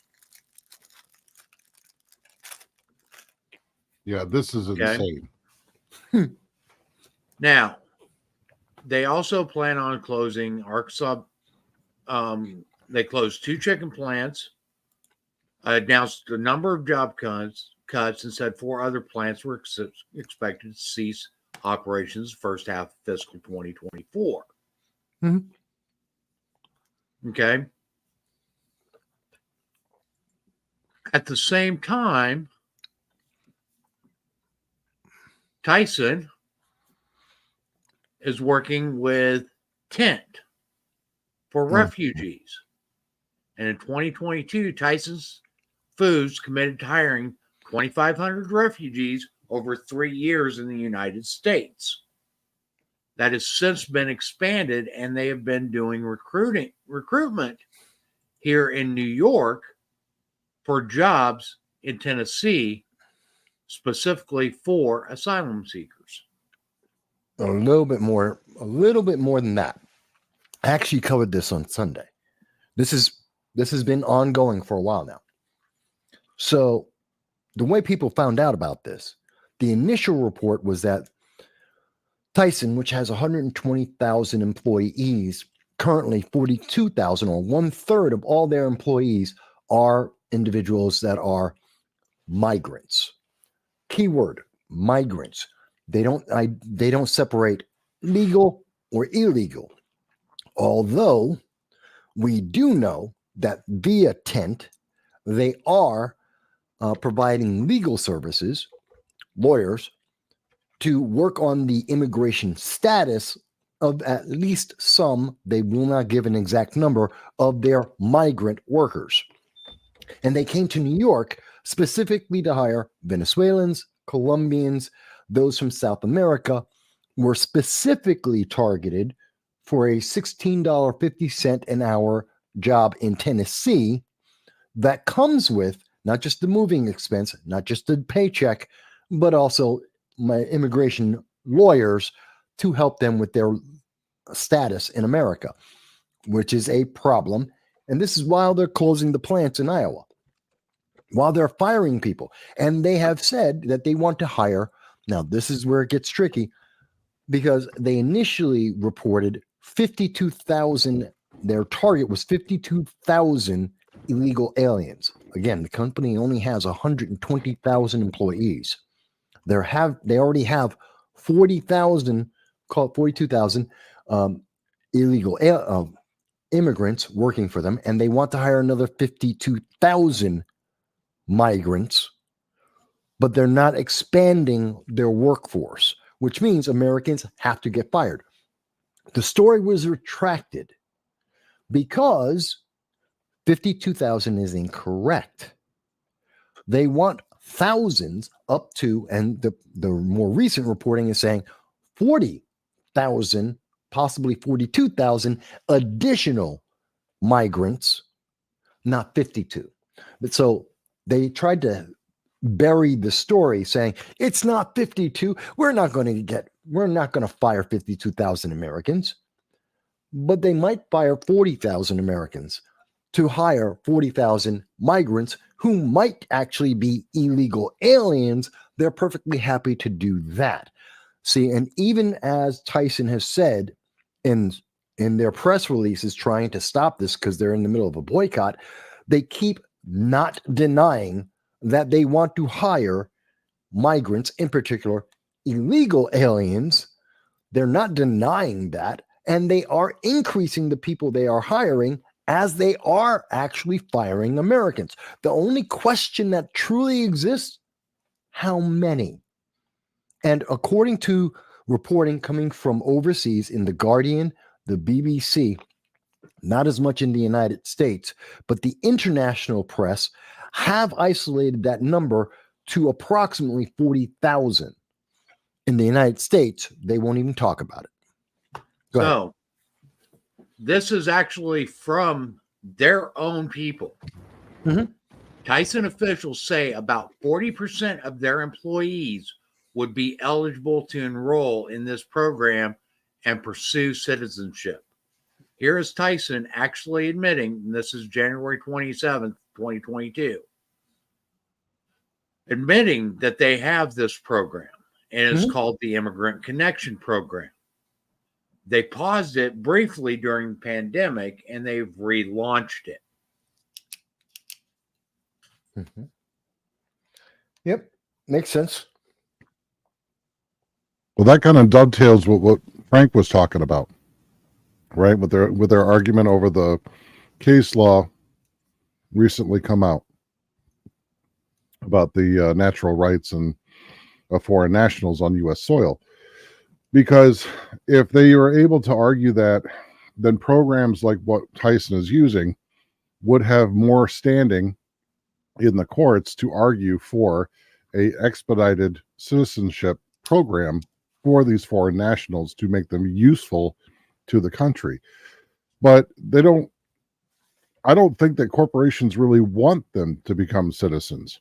They want to be able to offer the promise of it, but they don't want to actually deliver on it, because then they can't do bad working. Then they would have to actually follow American work standards, because now they're employing citizens again. Not the work standards. That's not the problem. The union is the problem. Right. They don't want them if they have the equal status as an American citizen, then they have the right to unions, and that's what they're trying to. And I guarantee you, you look at the jobs in Iowa, you look at all the jobs that they're firing, and then you look at the factory in Tennessee, and the first thing you'll see that's different: union jobs. Union jobs in Iowa are being fired. Tennessee jobs, not union. There's the difference. And that is more than enough to make up for having a team of lawyers working on 1,000. They're not giving each and every illegal alien a lawyer individually. No. Well, you've got this batch of 100. Your law firm, each of your junior lawyers have 100 of these illegal aliens, and you're doing it as a class action filing for these groups of hundreds of illegal aliens all getting the same representation. And that's how they're doing it. It's cost effective to them. Well, okay, the Perry plant in Iowa that Tyson closed down, 1,200 workers. Yeah. 800 to 900 of them were union members. Did I tell you? Yeah. They're getting rid of the union workers. Oh, but Biden's a union man, right? Biden, for the union. Yeah, no. Well, as pretty much anybody that's a regular of the show knows I'm no big fan of unions. In fact, Nope. I actually despise unions because I think they are a scam. I see them And as if you another really layer look of at bureaucracy. unions literally legalized organized crime, but that's beside the point. It's another layer of bureaucracy between the worker and his paycheck. Yeah, it Really? is. Yeah, but this is, I can tell you why this is happening right now. And Tyson wants to hide this, and they are going to desperately try and hide this from the American people. They're going to do everything they can to do so. And part of the reason why they're doing it, where is it? Here it is. It comes down to something very simple that a lot of people won't even notice. Because right now, Joe Biden, Ohio primary results. I know no one's paying attention to primaries anymore. Everyone knows they're all done. Yeah. 456,000 voters. 456,000 Democrats voted for Biden in the Ohio primary. 889,000 Republicans voted in Ohio for the primary. 889,000 versus 456. You're talking almost 2-1. The reason why we are seeing the Democrats go through this entire process, why they're allowing and helping to get more illegal aliens into Tyson so that Tyson can hire them instead of American citizens, is because they need the votes. They need the union dollars, or quite honestly, they need the corporate dollars so that they can try and get those Democrats to show up and vote, because Democrats aren't. That's why he's losing in poll after poll for the last 9 months. That's why when you look at almost all of the, especially in the swing states, when you look at the voting trend, you are seeing Trump win, Biden loses by a sizable number. We saw this in Michigan, and you're seeing it in Ohio. You're seeing it continuously, and they are trying to find a way to get around it. This is how they get around it. They need the money. They need Tyson to hire the illegal aliens, clean up the image of illegal aliens. Also, by the way, take off some of the pressure off of New York City, the focal point of the nation, looking at the illegal aliens break our infrastructure. Not just New York City, Illinois too. No, I know, but looking at what Tyson, we know Tyson has gone specifically to New York City, the focal point of, and I know there's, you could say Chicago and Boston and LA, absolutely, but everyone, New York City leads, and we know 150,000 illegal aliens in New York City. We know it's costing about $5 billion a year. We know it's breaking the infrastructure in New York. So if they can take hundreds, if not thousands of these illegal aliens out of New York City, it takes some of the pressure down on New York City, and that lessens some of the stories that they have to deal with in the news about illegal aliens and the border. It helps Tyson get cheaper labor, which turns into donations to the Democratic Party. I mean, when you actually break it down, it makes a lot of sense why Democrats are in favor of this. It's really evil. Not only that, it also helps with the power layout, because then they could redistrict Ohio for extra voting districts for Democrats. So the DNC would actually make out, because even if they're taking away from New York City a population, they're placing that population that's going to be counted in the census in Ohio. It's going to get Ohio more. Not Ohio, but in Tennessee. Well, Tennessee. Yeah, but you're right. The premise is the same: is that there's going to be, you're going to have a what is theoretically a red state that has so many congressional seats being sent to Congress for the GOP, and now all of a sudden it's going to flip blue because there's going to be extra districts that are sending more elected representatives that are going to be from the DNC, just based on population alone. That's why in this is from Wisconsin News. Mm-hmm. Okay, Tyson uses migrants to fill unpleasant jobs. That's always been a load of shit. Okay. Yeah, I don't care if they are. Tyson needs to fill 52,000 factory jobs. Some of them are not very pleasant ones. The company is now looking to hire some of the 180,000 migrants that have come through New York City over the past 2 years. Yeah, that's the full story. Tells you there. You know the numbers. And this is why I can explain it, because it's very obvious what they're trying to do. Reduce the number of illegal aliens in New York, cheap labor. They can sit with lawyers with these people for a decade, and it's still going to be cheaper than having union employees. It's cheap, easy labor. It helps the Democrats win. It takes pressure off of them because it looks like, and I guarantee you, if they took 10,000 illegal aliens out and moved them to Tennessee, you're going to see Eric Adams and Kathy Hochul turn around, the Democratic governor and mayor of New York City. You're going to see them turn around and go, see, our policies about dealing with the illegal aliens, they worked. Look, the number has gone down. We're geniuses. They'll never mention that they were hired by Tyson or that Tyson fired American citizens to hire them. They will never mention that. They will just say, see, the number went down. We're doing great. We did something. We're great. Therefore, you should vote Democrat in this next election. It is a manipulation on multiple levels in multiple manners against the American people. It is evil.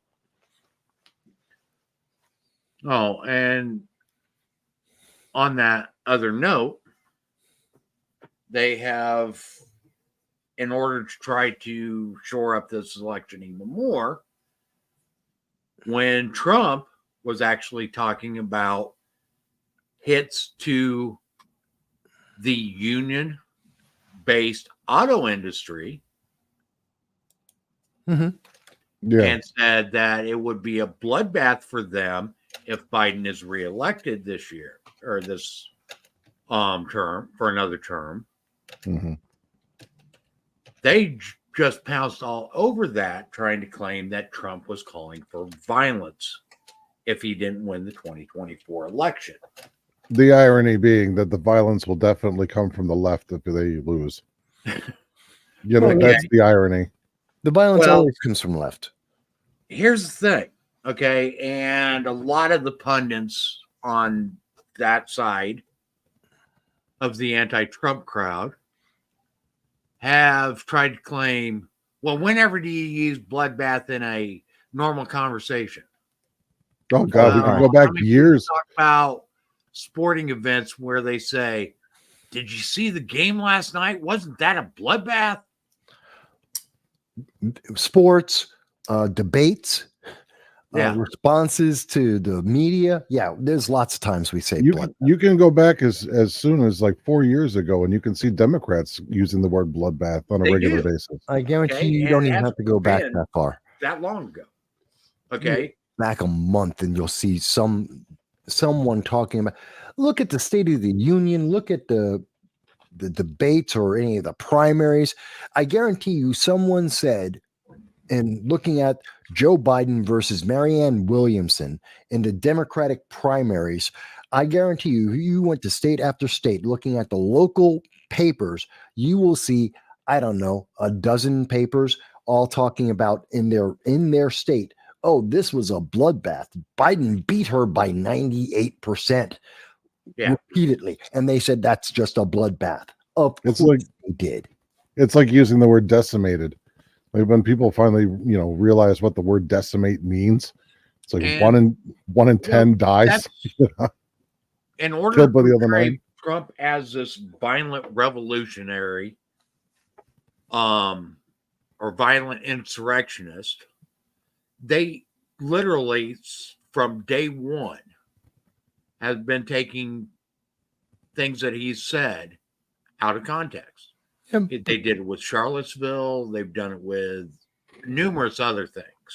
Yeah, and it also, including January 6th. It also, go ahead. No, go ahead, Mike.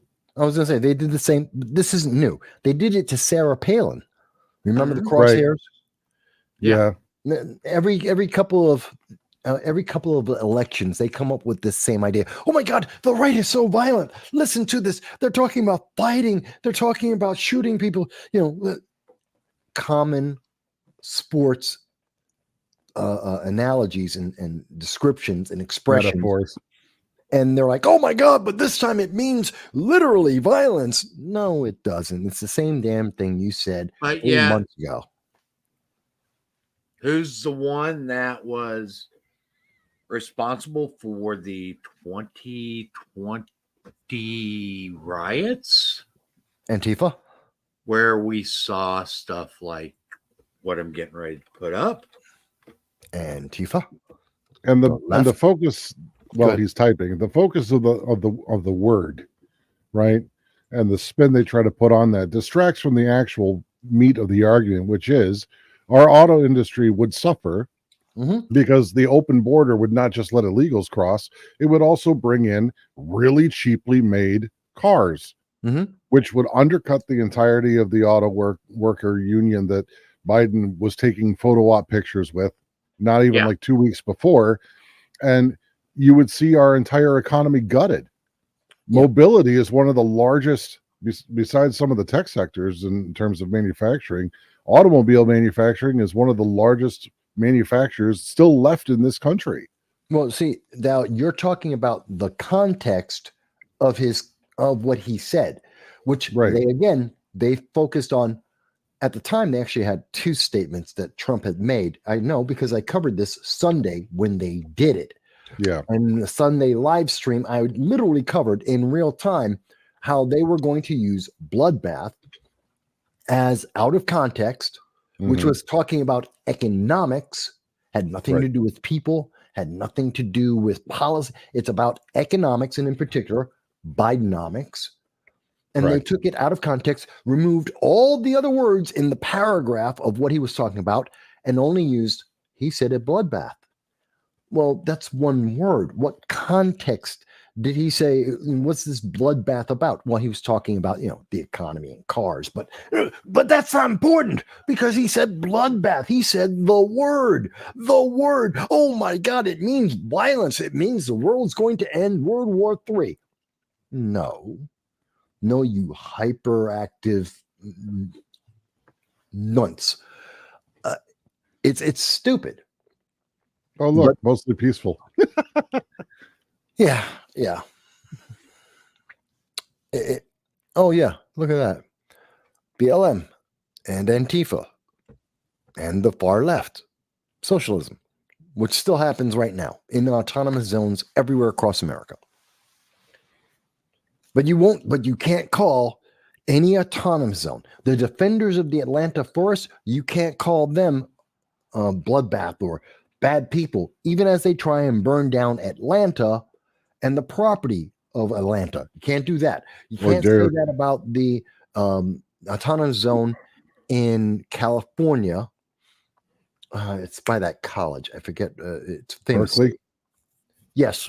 Berkeley. The Berkeley autonomous zone that exists right this second. You can't say that about them. You couldn't say that about the Minneapolis autonomous zone that existed for more than a year, and they were having shootouts live as the news were reporting. You can't say that these are violent, terrible ideas built on the policies of the left. You can't say that because, oh my God, some snowflake, some leftist is going to feel bad, and that's worse than death itself. And so the audience is clear. When you have an autonomous zone that basically ignores or renounces every piece of American legislation and control and influence, we call that an insurrection. That by definition is by definition an insurrection. Yes. And it's driving Biden nuts. Okay. Biden trails Trump in battleground polls. Behind the scenes, Biden's grown angry and anxious about the re-election effort. Okay. He sees the writing on the wall, and no matter what they've tried 91 indictments against Trump Yeah. And basically they're failing. Trump keeps growing stronger and stronger in polling. With this effort right now, with them trying to seize Trump assets, if he doesn't pay the bond that he's almost $500,000 bond that he's required to pay to appeal his case, that starting Monday, Letitia James has said that she is going to start seizing Trump's properties. No matter what they have tried, Trump is still gaining support. And the more they try, the faster Trump's support seems to grow. Because it's blatant why Trump is having the problems. None of the things that are going after Trump isn't organic. It's not because Trump is organically a bad person or organically doing something that people have issues with. They really aren't. We remember, see, the worst thing for Biden right now is we actually have a template to judge Trump by. We know what policies he passed.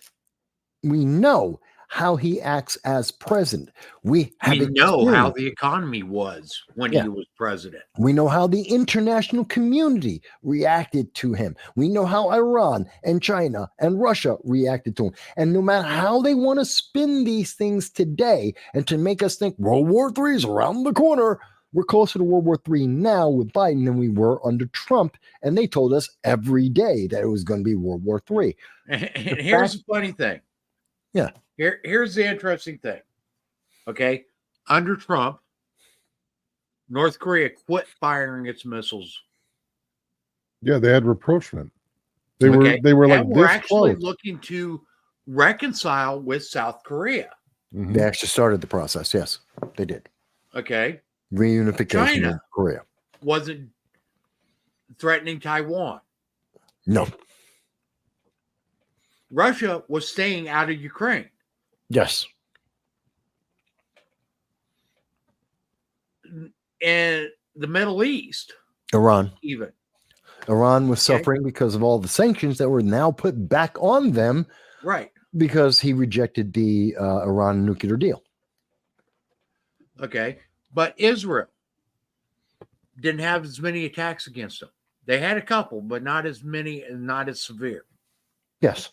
But, they always have some, but it was less. The numbers did reduce. And part of that was because of the Abraham Accords, where they got 4 of the Arab nations to sign a peace deal with Israel, and Saudi Arabia was next on the list. They were moving closer to almost unified peace with Israel, which would end almost all the fighting in the Middle East. And the only ones who were really against that was, believe it or not, Iran. Gee, what a surprise that Hamas, Hezbollah, the Houthis, all were trained by Iran, and Iran was the one person who didn't want to see the Abraham Accords move forward. Shocking. Yeah. So Grace O'Malley Grimm asked, how does it work with the 8th Amendment for Trump?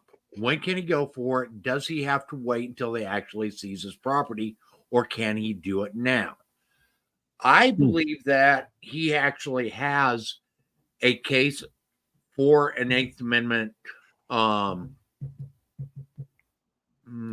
recusal of the penalty that was imposed on him, because it is excessive. Okay. If we actually look at what transpired over that case, the state's trying to claim victimhood. Without a victim. There is no victim. Without a victim. Okay. The state's actually claiming that it was the victim. And the way they're trying to say that is that if Deutsche Bank, which only deals in loans over $100 million, would not have loaned that money to Trump, it would have gave them more money that they could have loaned to other people. That is the basis of their argument. Which is specious on its face. There is no guarantee no reason to believe that Deutsche Bank would have given or could not have given a loan equivalent to the one they gave to Trump to anyone else. There is Okay. nothing that- there. That's a That guess. in and of itself is false. Yeah. Okay. Because first off, the people that Letitia James is trying to claim were harmed were people of lower income status, which Deutsche Bank would have never have loaned money to begin with, because they don't deal with small loans. Right. They only deal with high equity stakes loans. Mhm. Number two, they're trying to claim that Trump falsely valuated his properties. Except Deutsche Bank, Made the valuation. under oath, said, we did not take Trump's word for the valuation of his properties. We had our own appraisers evaluate those properties. And even though our evaluations weren't exactly the same, they were within a reasonable margin of error. Right. Which has to be documented according to the federal government of the United States to make the basis of the loan. It's documented. It had to be. On those grounds, right there, the case should have been thrown out right immediately. Yes. Now, the next thing, if Trump would have really committed fraud by wrongfully valuating his properties, what would he have gained by paying that money back on time? Nothing. He would have lost. Okay. So there is another strike against this case. Another strike is the legal team that was involved with this case. Number one, Letitia James only got elected to office because of her claims. I will get Trump. I will get Trump. That was her platform. That was her entire platform when she ran for AG. Mhm. Okay. So when she is running for Attorney General, now the judge that was involved in this case is actually facing forced retirement for age. Okay. And he is in his last couple of years of being able to even adjudicate cases because he has surpassed the maximum age limit for a sitting jurist. Mhm. Okay. There are so many things, red flags in this whole thing, that it should be immediately tossed. Okay.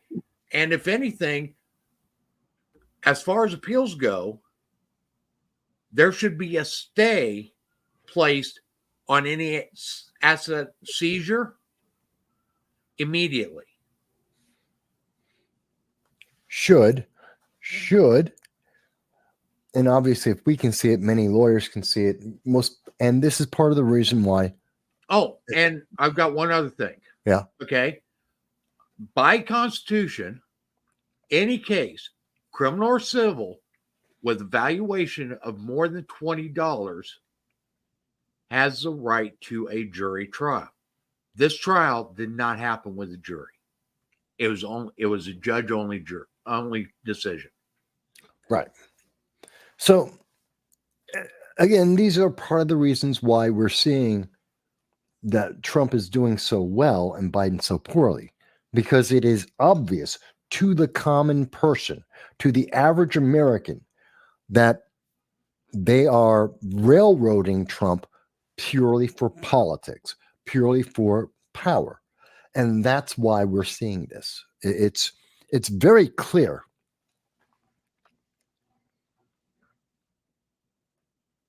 And I know that Grace is mentioning, a lot of people are saying, oh, but we know this.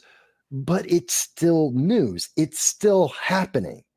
And the media wants you to be tired of this. They want you to be tired about all of this. They don't want you to talk about Bidenomics. They just simply want you to accept it and say, vote Democrat. They don't want you to talk about, hey, the Americans in Haiti. Do you know?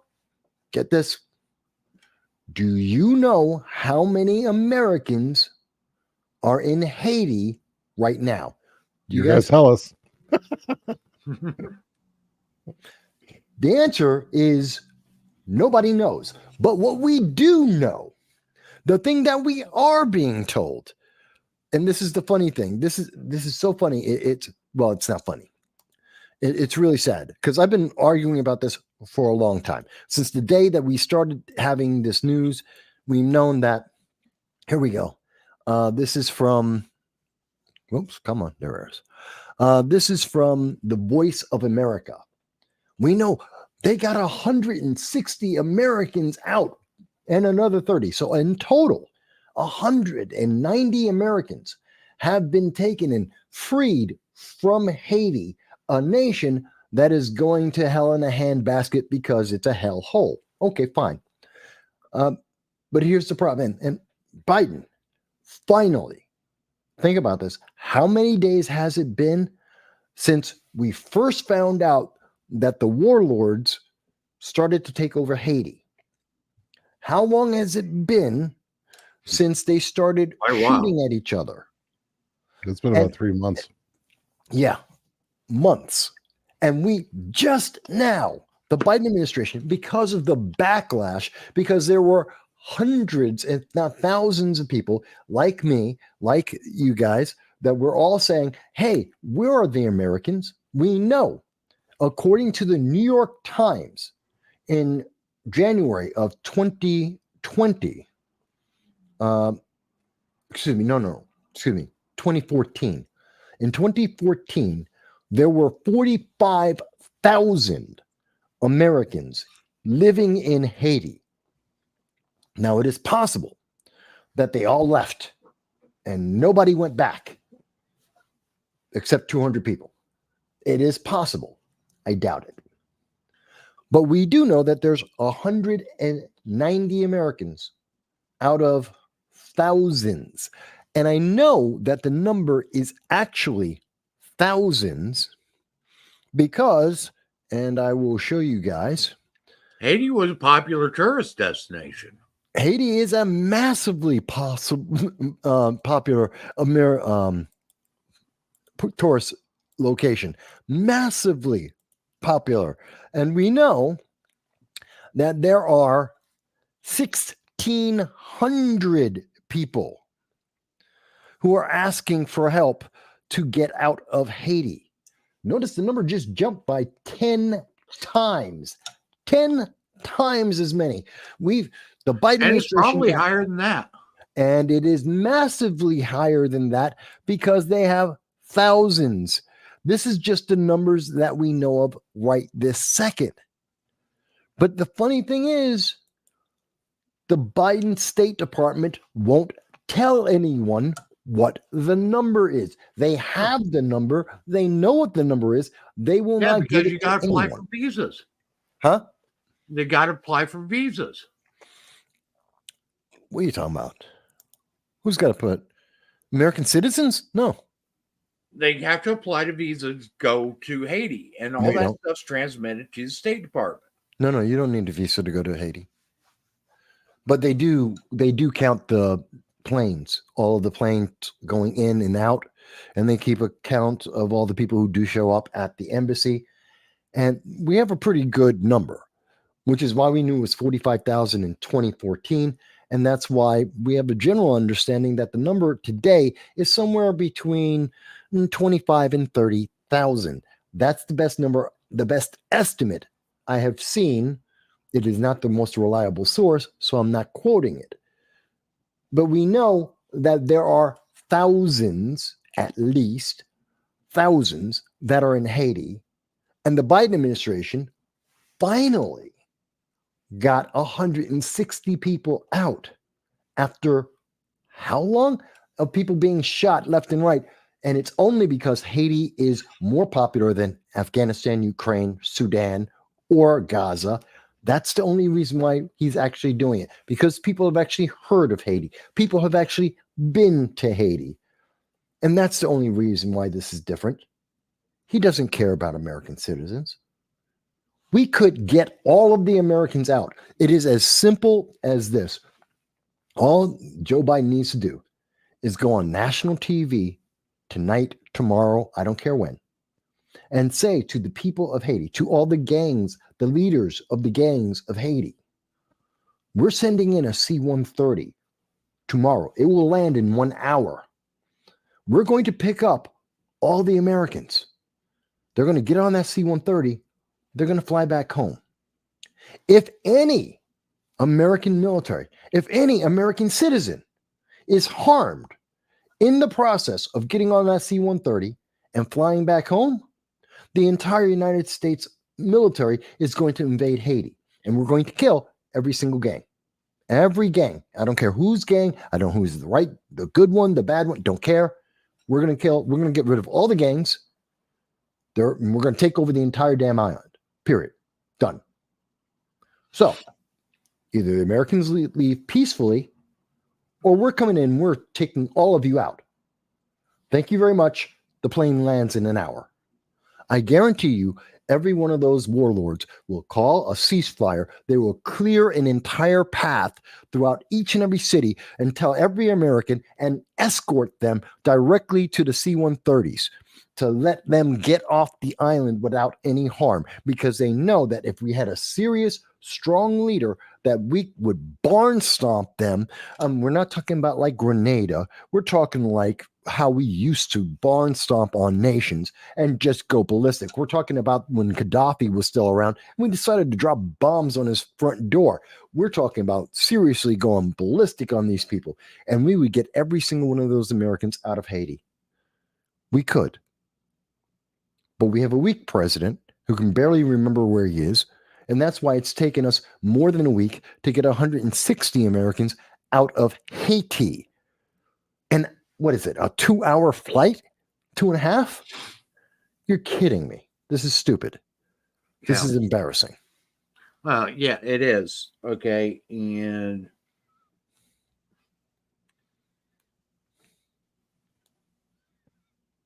everywhere we turn, it seems like we are running away with our tail between our legs.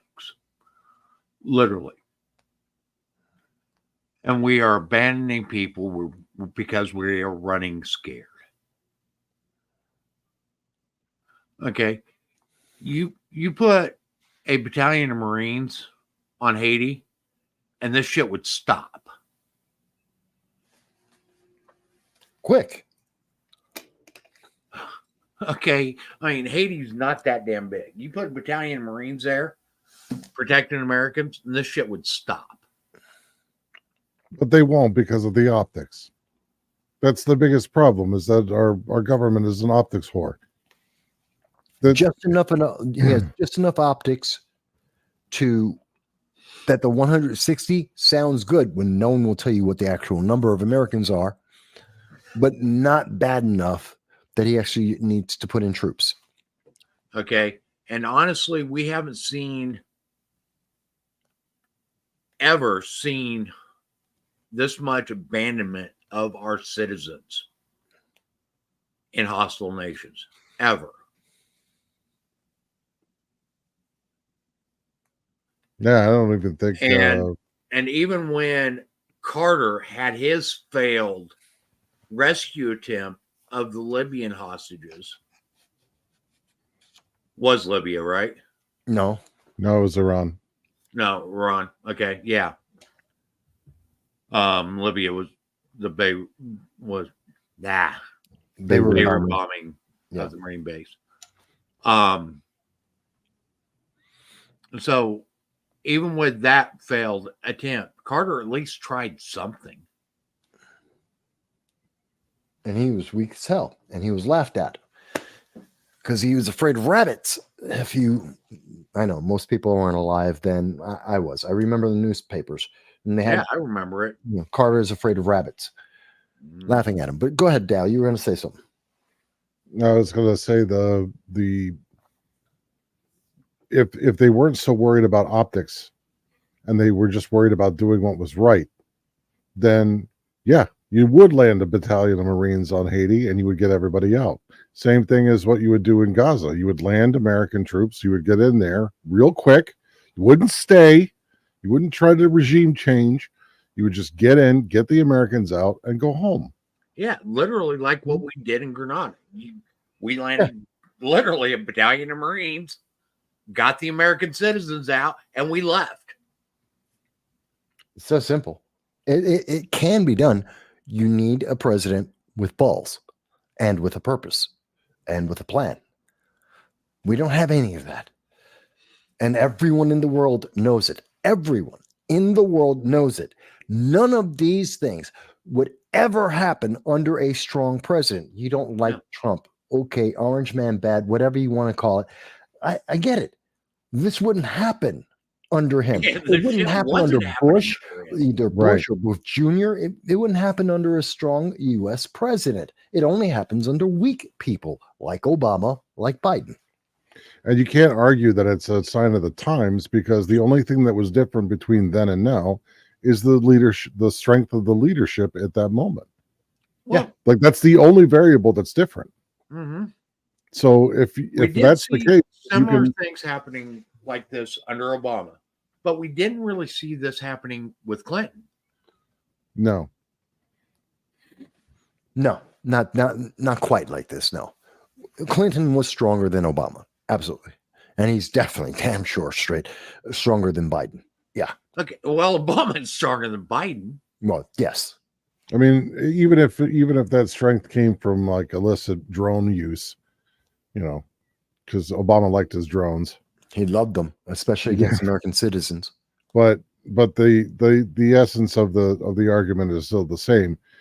Where you have to have strong leadership if you're going to project any sort of power outside of the United States to protect Americans. And by protecting Americans, the offshoot of that for many foreign countries, whether they like it or not, is that they too end up being protected. Yes. Even if we go in and then go home doing nothing else, it still changes the country for the better. Because then it means that it always means that there is somebody strong enough to step in if people get out of line. And that they're paying attention. Yes. And that they're paying attention. Right. Mm-hmm. So, I mean, it's not, people might look at that and say, well, we're not the world police. Granted, we can't be everywhere. We don't want to be everywhere. But at the same time, you want to have the knowledge that we can be there when necessary. No, we want the fear. We want people to, in many countries, love and fear us. And that is good. Fear is good. America, if we get too stupid, if we get too crazy, especially if Americans are involved, America doesn't know what overkill is. America has big bombs, and there is always a bigger bomb, and America will use it. People laugh and they say, oh, see, Americans such cowboys. Yes, we believe in no such thing as overkill. That's why we have action films. We love having a bigger bomb, a bigger gun. And yes, we will use it. Don't give us a reason. It makes the world peaceful. I have no problem with that. Yeah, instead the weakness ends up, gutting us. Like, did you guys see the train mishap in Wasco, California? Happened either today or yesterday. No. There was a train hit a pedestrian in Wasco, California, and there was a homeless man that removed evidence from the scene. It was a severed leg, and he started to consume it on the sidewalk outside of the crime scene. Okay. It took him a couple hours, but they found him after he had eaten. A lot of problems with that. But I'm not surprised. And it's like, well, you talk about the strength. We can't even project strength within our own cities. To the sense that you are able to, secure a scene so that somebody can't go along and eat the evidence. Yeah, but see, look at where it happened. You didn't hear about that story happening in Texas, Florida, Georgia, I don't know, North Dakota. You didn't hear about it in either. It's in California. Am Yeah. I surprised? No. If you told me it was Illinois or Chicago, Chicago, Illinois, or in Baltimore or New York City, I wouldn't be surprised. If you say it's in the state of California, I'm not surprised. Yeah. Because they're weak. They're falling apart. And they are absolutely obsessed with this progressive ideology that enables these kind of horrific stories. You don't hear about that in Kentucky. It doesn't happen in Kentucky. Not to say they don't have crime. They don't have this kind of stupid. No. It just goes to show, though, that people don't want to pay attention, because otherwise things like this, when they happen, there would be enough outrage that they would stop happening, and they don't. They continue. So one of two things is true. Either people just want to remain blissfully aware, or they just don't care. And so it will continue. No, I think people care because it's their home, it's their lives, potentially it's them. People care. It's the government that says, if you care, you're a bad person. So people don't talk about how they care. Because you're an instant-ophobe if you say we should be doing something about it because the government isn't.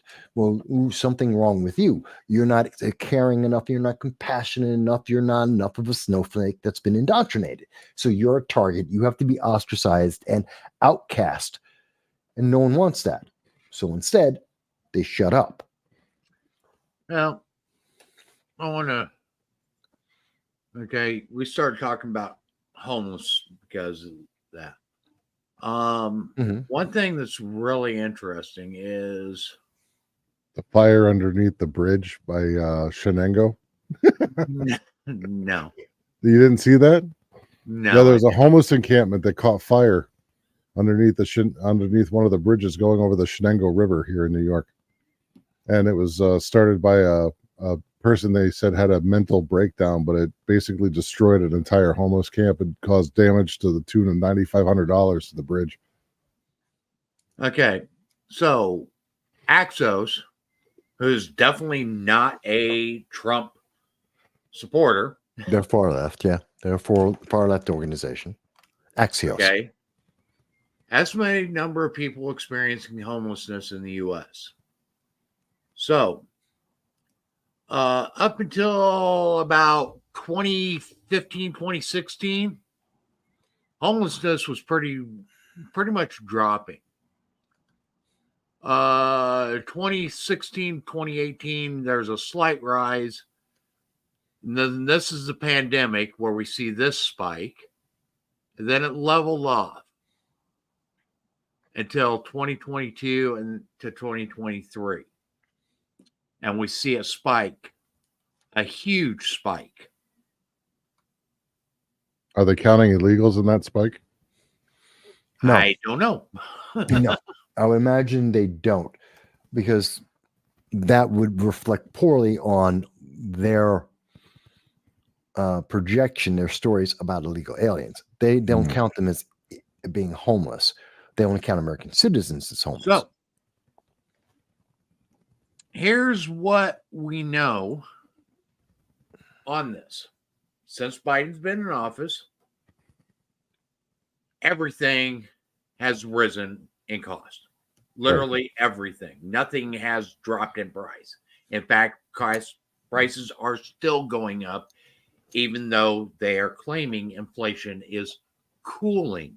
No, it's not. No, it's not. It's increasing. According to the government itself, the Bureau of Labor Statistics, it's increasing. It's not cooling. It's increasing. Okay. It's a fact. Housing prices and housing costs since Biden's been in office have increased tremendously. Double. Okay. Double. It used to, under the Trump administration, the average home could be afforded by someone making $50,000 a year. Under the Biden administration, that very same home now costs $106,000. You have to make $106,000 to live in the same home as under the Trump administration. Costs have doubled. Okay. Rental prices have gone through the roof Yes. as well. And in a lot of cases, double, in some locations, tripled. Yes. Okay. So if Biden is working from the bottom up and the middle out, Okay. why is homelessness increasing so much? Why are we having to pay so much more for everything? Okay. Because nothing works from the Wouldn't this bottom be up. beneficial to people that are super wealthy? None of this, you can't fix. You can't run an economy from the bottom up on a government level. Local community, maybe, but you can't do that as a nation. It doesn't work. Because poor people And don't build businesses. these are literally all the things. And I think some of this is, to a certain extent, intentional, because they are pushing stuff like UBI, universal health care, housing is a basic right, et cetera, et cetera, et cetera. Breaking the Constitution, breaking America's infrastructure. Mm-hmm. Very aggravating. So aggravating. But I am taking solace in the fact that the things, even though it's a week later, the stuff I was talking about on Sunday are actually hitting the headlines. It's the end of the week. They did it on Friday, most of it. Most of the news media are dumping the stories, but they're at least addressing them. That's a difference we haven't seen for about 2 years. That the stuff I'm covering on a Sunday in the live stream are hitting the mainstream, even though they're there for a blip and they're dropping them as fast as possible, but they're covering it. That means there's a glimmer of improvement out there. And I think I've said this, not sure if I said it here before, but for people who've never thought about it, let me give you a very quick understanding. Oh, matter of fact, I said Monday. I was on with Larry Sharpen. I had two libertarians beating me up. It was quite interesting. But I pointed out, you have all the power. People go, Mike, no, we can't. We can't change anything. Okay. Go to the Michigan primary. Trump had 759,000 votes. Biden had 632,000 votes. 100,000 Democrats, realistically socialists, they were part of the Democratic Socialist Party. They voted uncommitted, 101,000 of them. Biden needs those 100,000 votes to be competitive in Michigan, a swing state. He knows that. So to get those guys who are pissed off about they're pro-Hamas and they want more for Hamas, Joe Biden, turn around. This was on Super Tuesday. 2 days later, at the State of the Union, said, I'm going to build Hamas a port. He's going to build them a pier so that he could get 101,000 votes to be competitive in Michigan. Yeah. You have the power. 100,000 people changed the way America is dealing with Hamas, a terrorist organization, Israel, a nation, our ally, Iran, who supports Hamas, the Middle East. We have changed. 101,000 people changed international policy for the United States because Joe Biden wants the votes. You have power. They just don't want you to wield it. Right. They don't want you to realize that, yes, if you got enough of your friends and their friends off of your Facebook friends list and you all voted in the same direction, you could change the policy of America. You have the power. Well, and we do have an election coming up. So I am going to share this. Okay. Starting January 23rd, which is shortly after Biden took office, Biden's approval was at 53.1. Since then, it has literally been trending down.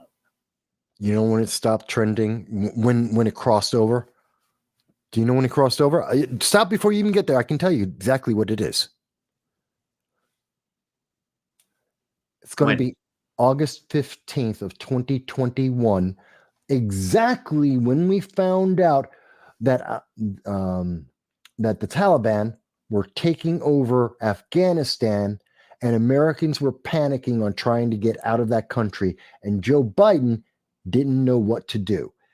It was August 15th. Right around here, it says right around August 25th, 27th. Which, well, they're counting it as, I've seen different data, but okay, so they're counting it just before the September 1st retreat and abandonment of Afghanistan, when September 1st, when Joe Biden turned around and said, and I left 100 people behind. Between September 1st and September 3rd is where the crossover was, is what they're saying here. That's what they're saying. I've seen different lists, but okay, the one they're using, they're saying it's exactly when Joe Biden said, oh, and I left Americans in another country. We'll maybe get them. And we never had. And this only goes to March 22nd. And some of the latest polls show that he's holding at about 40% approval rate. Recently. Okay, he is not popular, folks. And the polling of the caucuses and primaries shows that. Okay. The numbers on the Republican side, even when they're trying to get Trump off the ballot in states that don't have open primaries,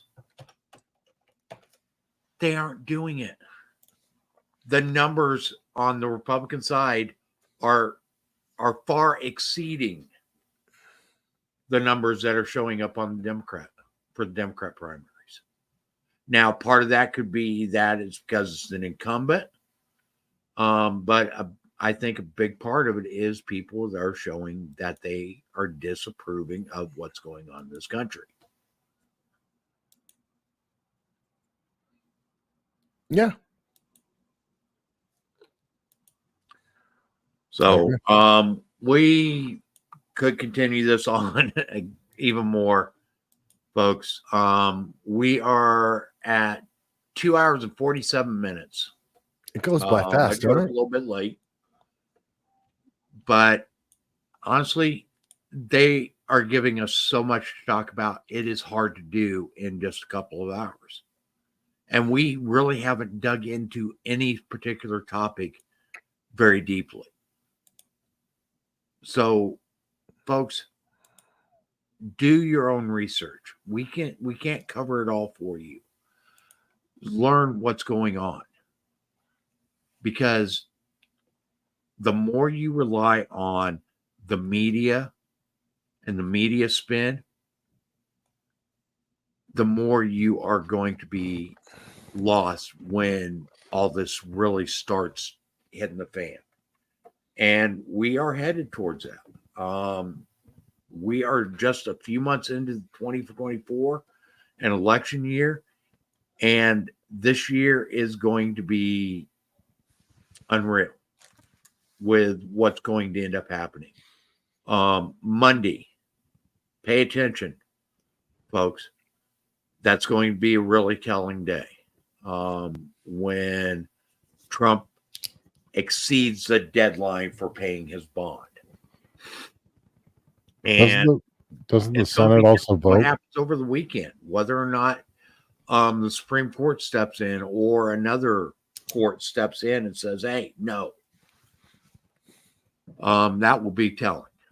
Doesn't the Senate also vote this weekend or Monday on the $1.2 trillion spending bill? They were already voting on They it. were actually voting on to tonight, and I think Jan said that they did pass that. Yeah, I thought I know had the passed House it. did. I thought they were sending it to the Senate. Okay. Oh, the Senate, they're going to. They have to get to it as soon as possible.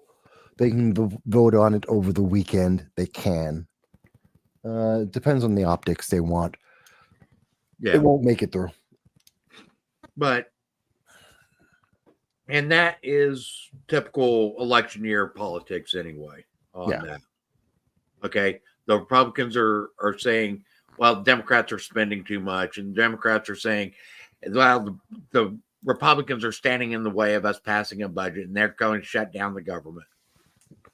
Back forth. We literally go through this, not even on an election year. We go through this every year. Okay, and depending on who's in power, the other side is trying to point them out as the bad guys. Literally, this is why America has been downgraded twice. Once under Obama and once under Biden. Literally, because of the games they're playing with the economy right now. Now, just imagine, we just got done talking about how people's voices can exponentially be magnified if they vote together. What would they do if the American populace just finally stood up and said, hey, no more foreign spending. This is the budget we want. Make it happen. Well, that's the thing is we've got too many people on one side that wants government just to print money and spend everything it can. And then we got another group on the other side saying, hey, government's spending way too much. Stop. You will never get a consensus because there's too much free stuff. Mm-hmm. And that's it exactly. And if you watch, I don't care what side of the aisle they're on, watch every representative and every senator will report back to their state bragging about how much money they got for their state from the federal government. Well, yeah, everyone does. Yeah, it's standard because free stuff, never free, but they never tell you what you're paying, what the cost is going to be. No, they don't. Okay, so with that, folks, like I said, do your research, dig into these topics, because there is a lot more going on than what you even realize. And if you're paying attention only to the media, you're not going to get the full story. Point blank. I don't care what side you're listening to. You'll wake up one morning and your country will be on fire. That's what's going to happen. More on fire. Yeah. More on okay. 2024 is going to be a scary year, folks. I fully believe that. So pay attention. Get out there, get active, because we can't have a country of the people, by the people, and for the people if the people refuse to be involved. And right now we have too many people that are refusing to be involved. So that we are here every Friday night, 9 p.m. Eastern time. Invite your friends. Like and share. Okay? Help us get the word out. Because guess what? We are the bastion of freedom. And if we lose it, then we can't. It's not going to be easy to get it back. We've already lost so much. And we were fighting tooth and nail to get it back. But without you, we don't stand a chance. We'll see you next week, everybody. Thank you for everybody in the chat. Have a good night. Night, everyone.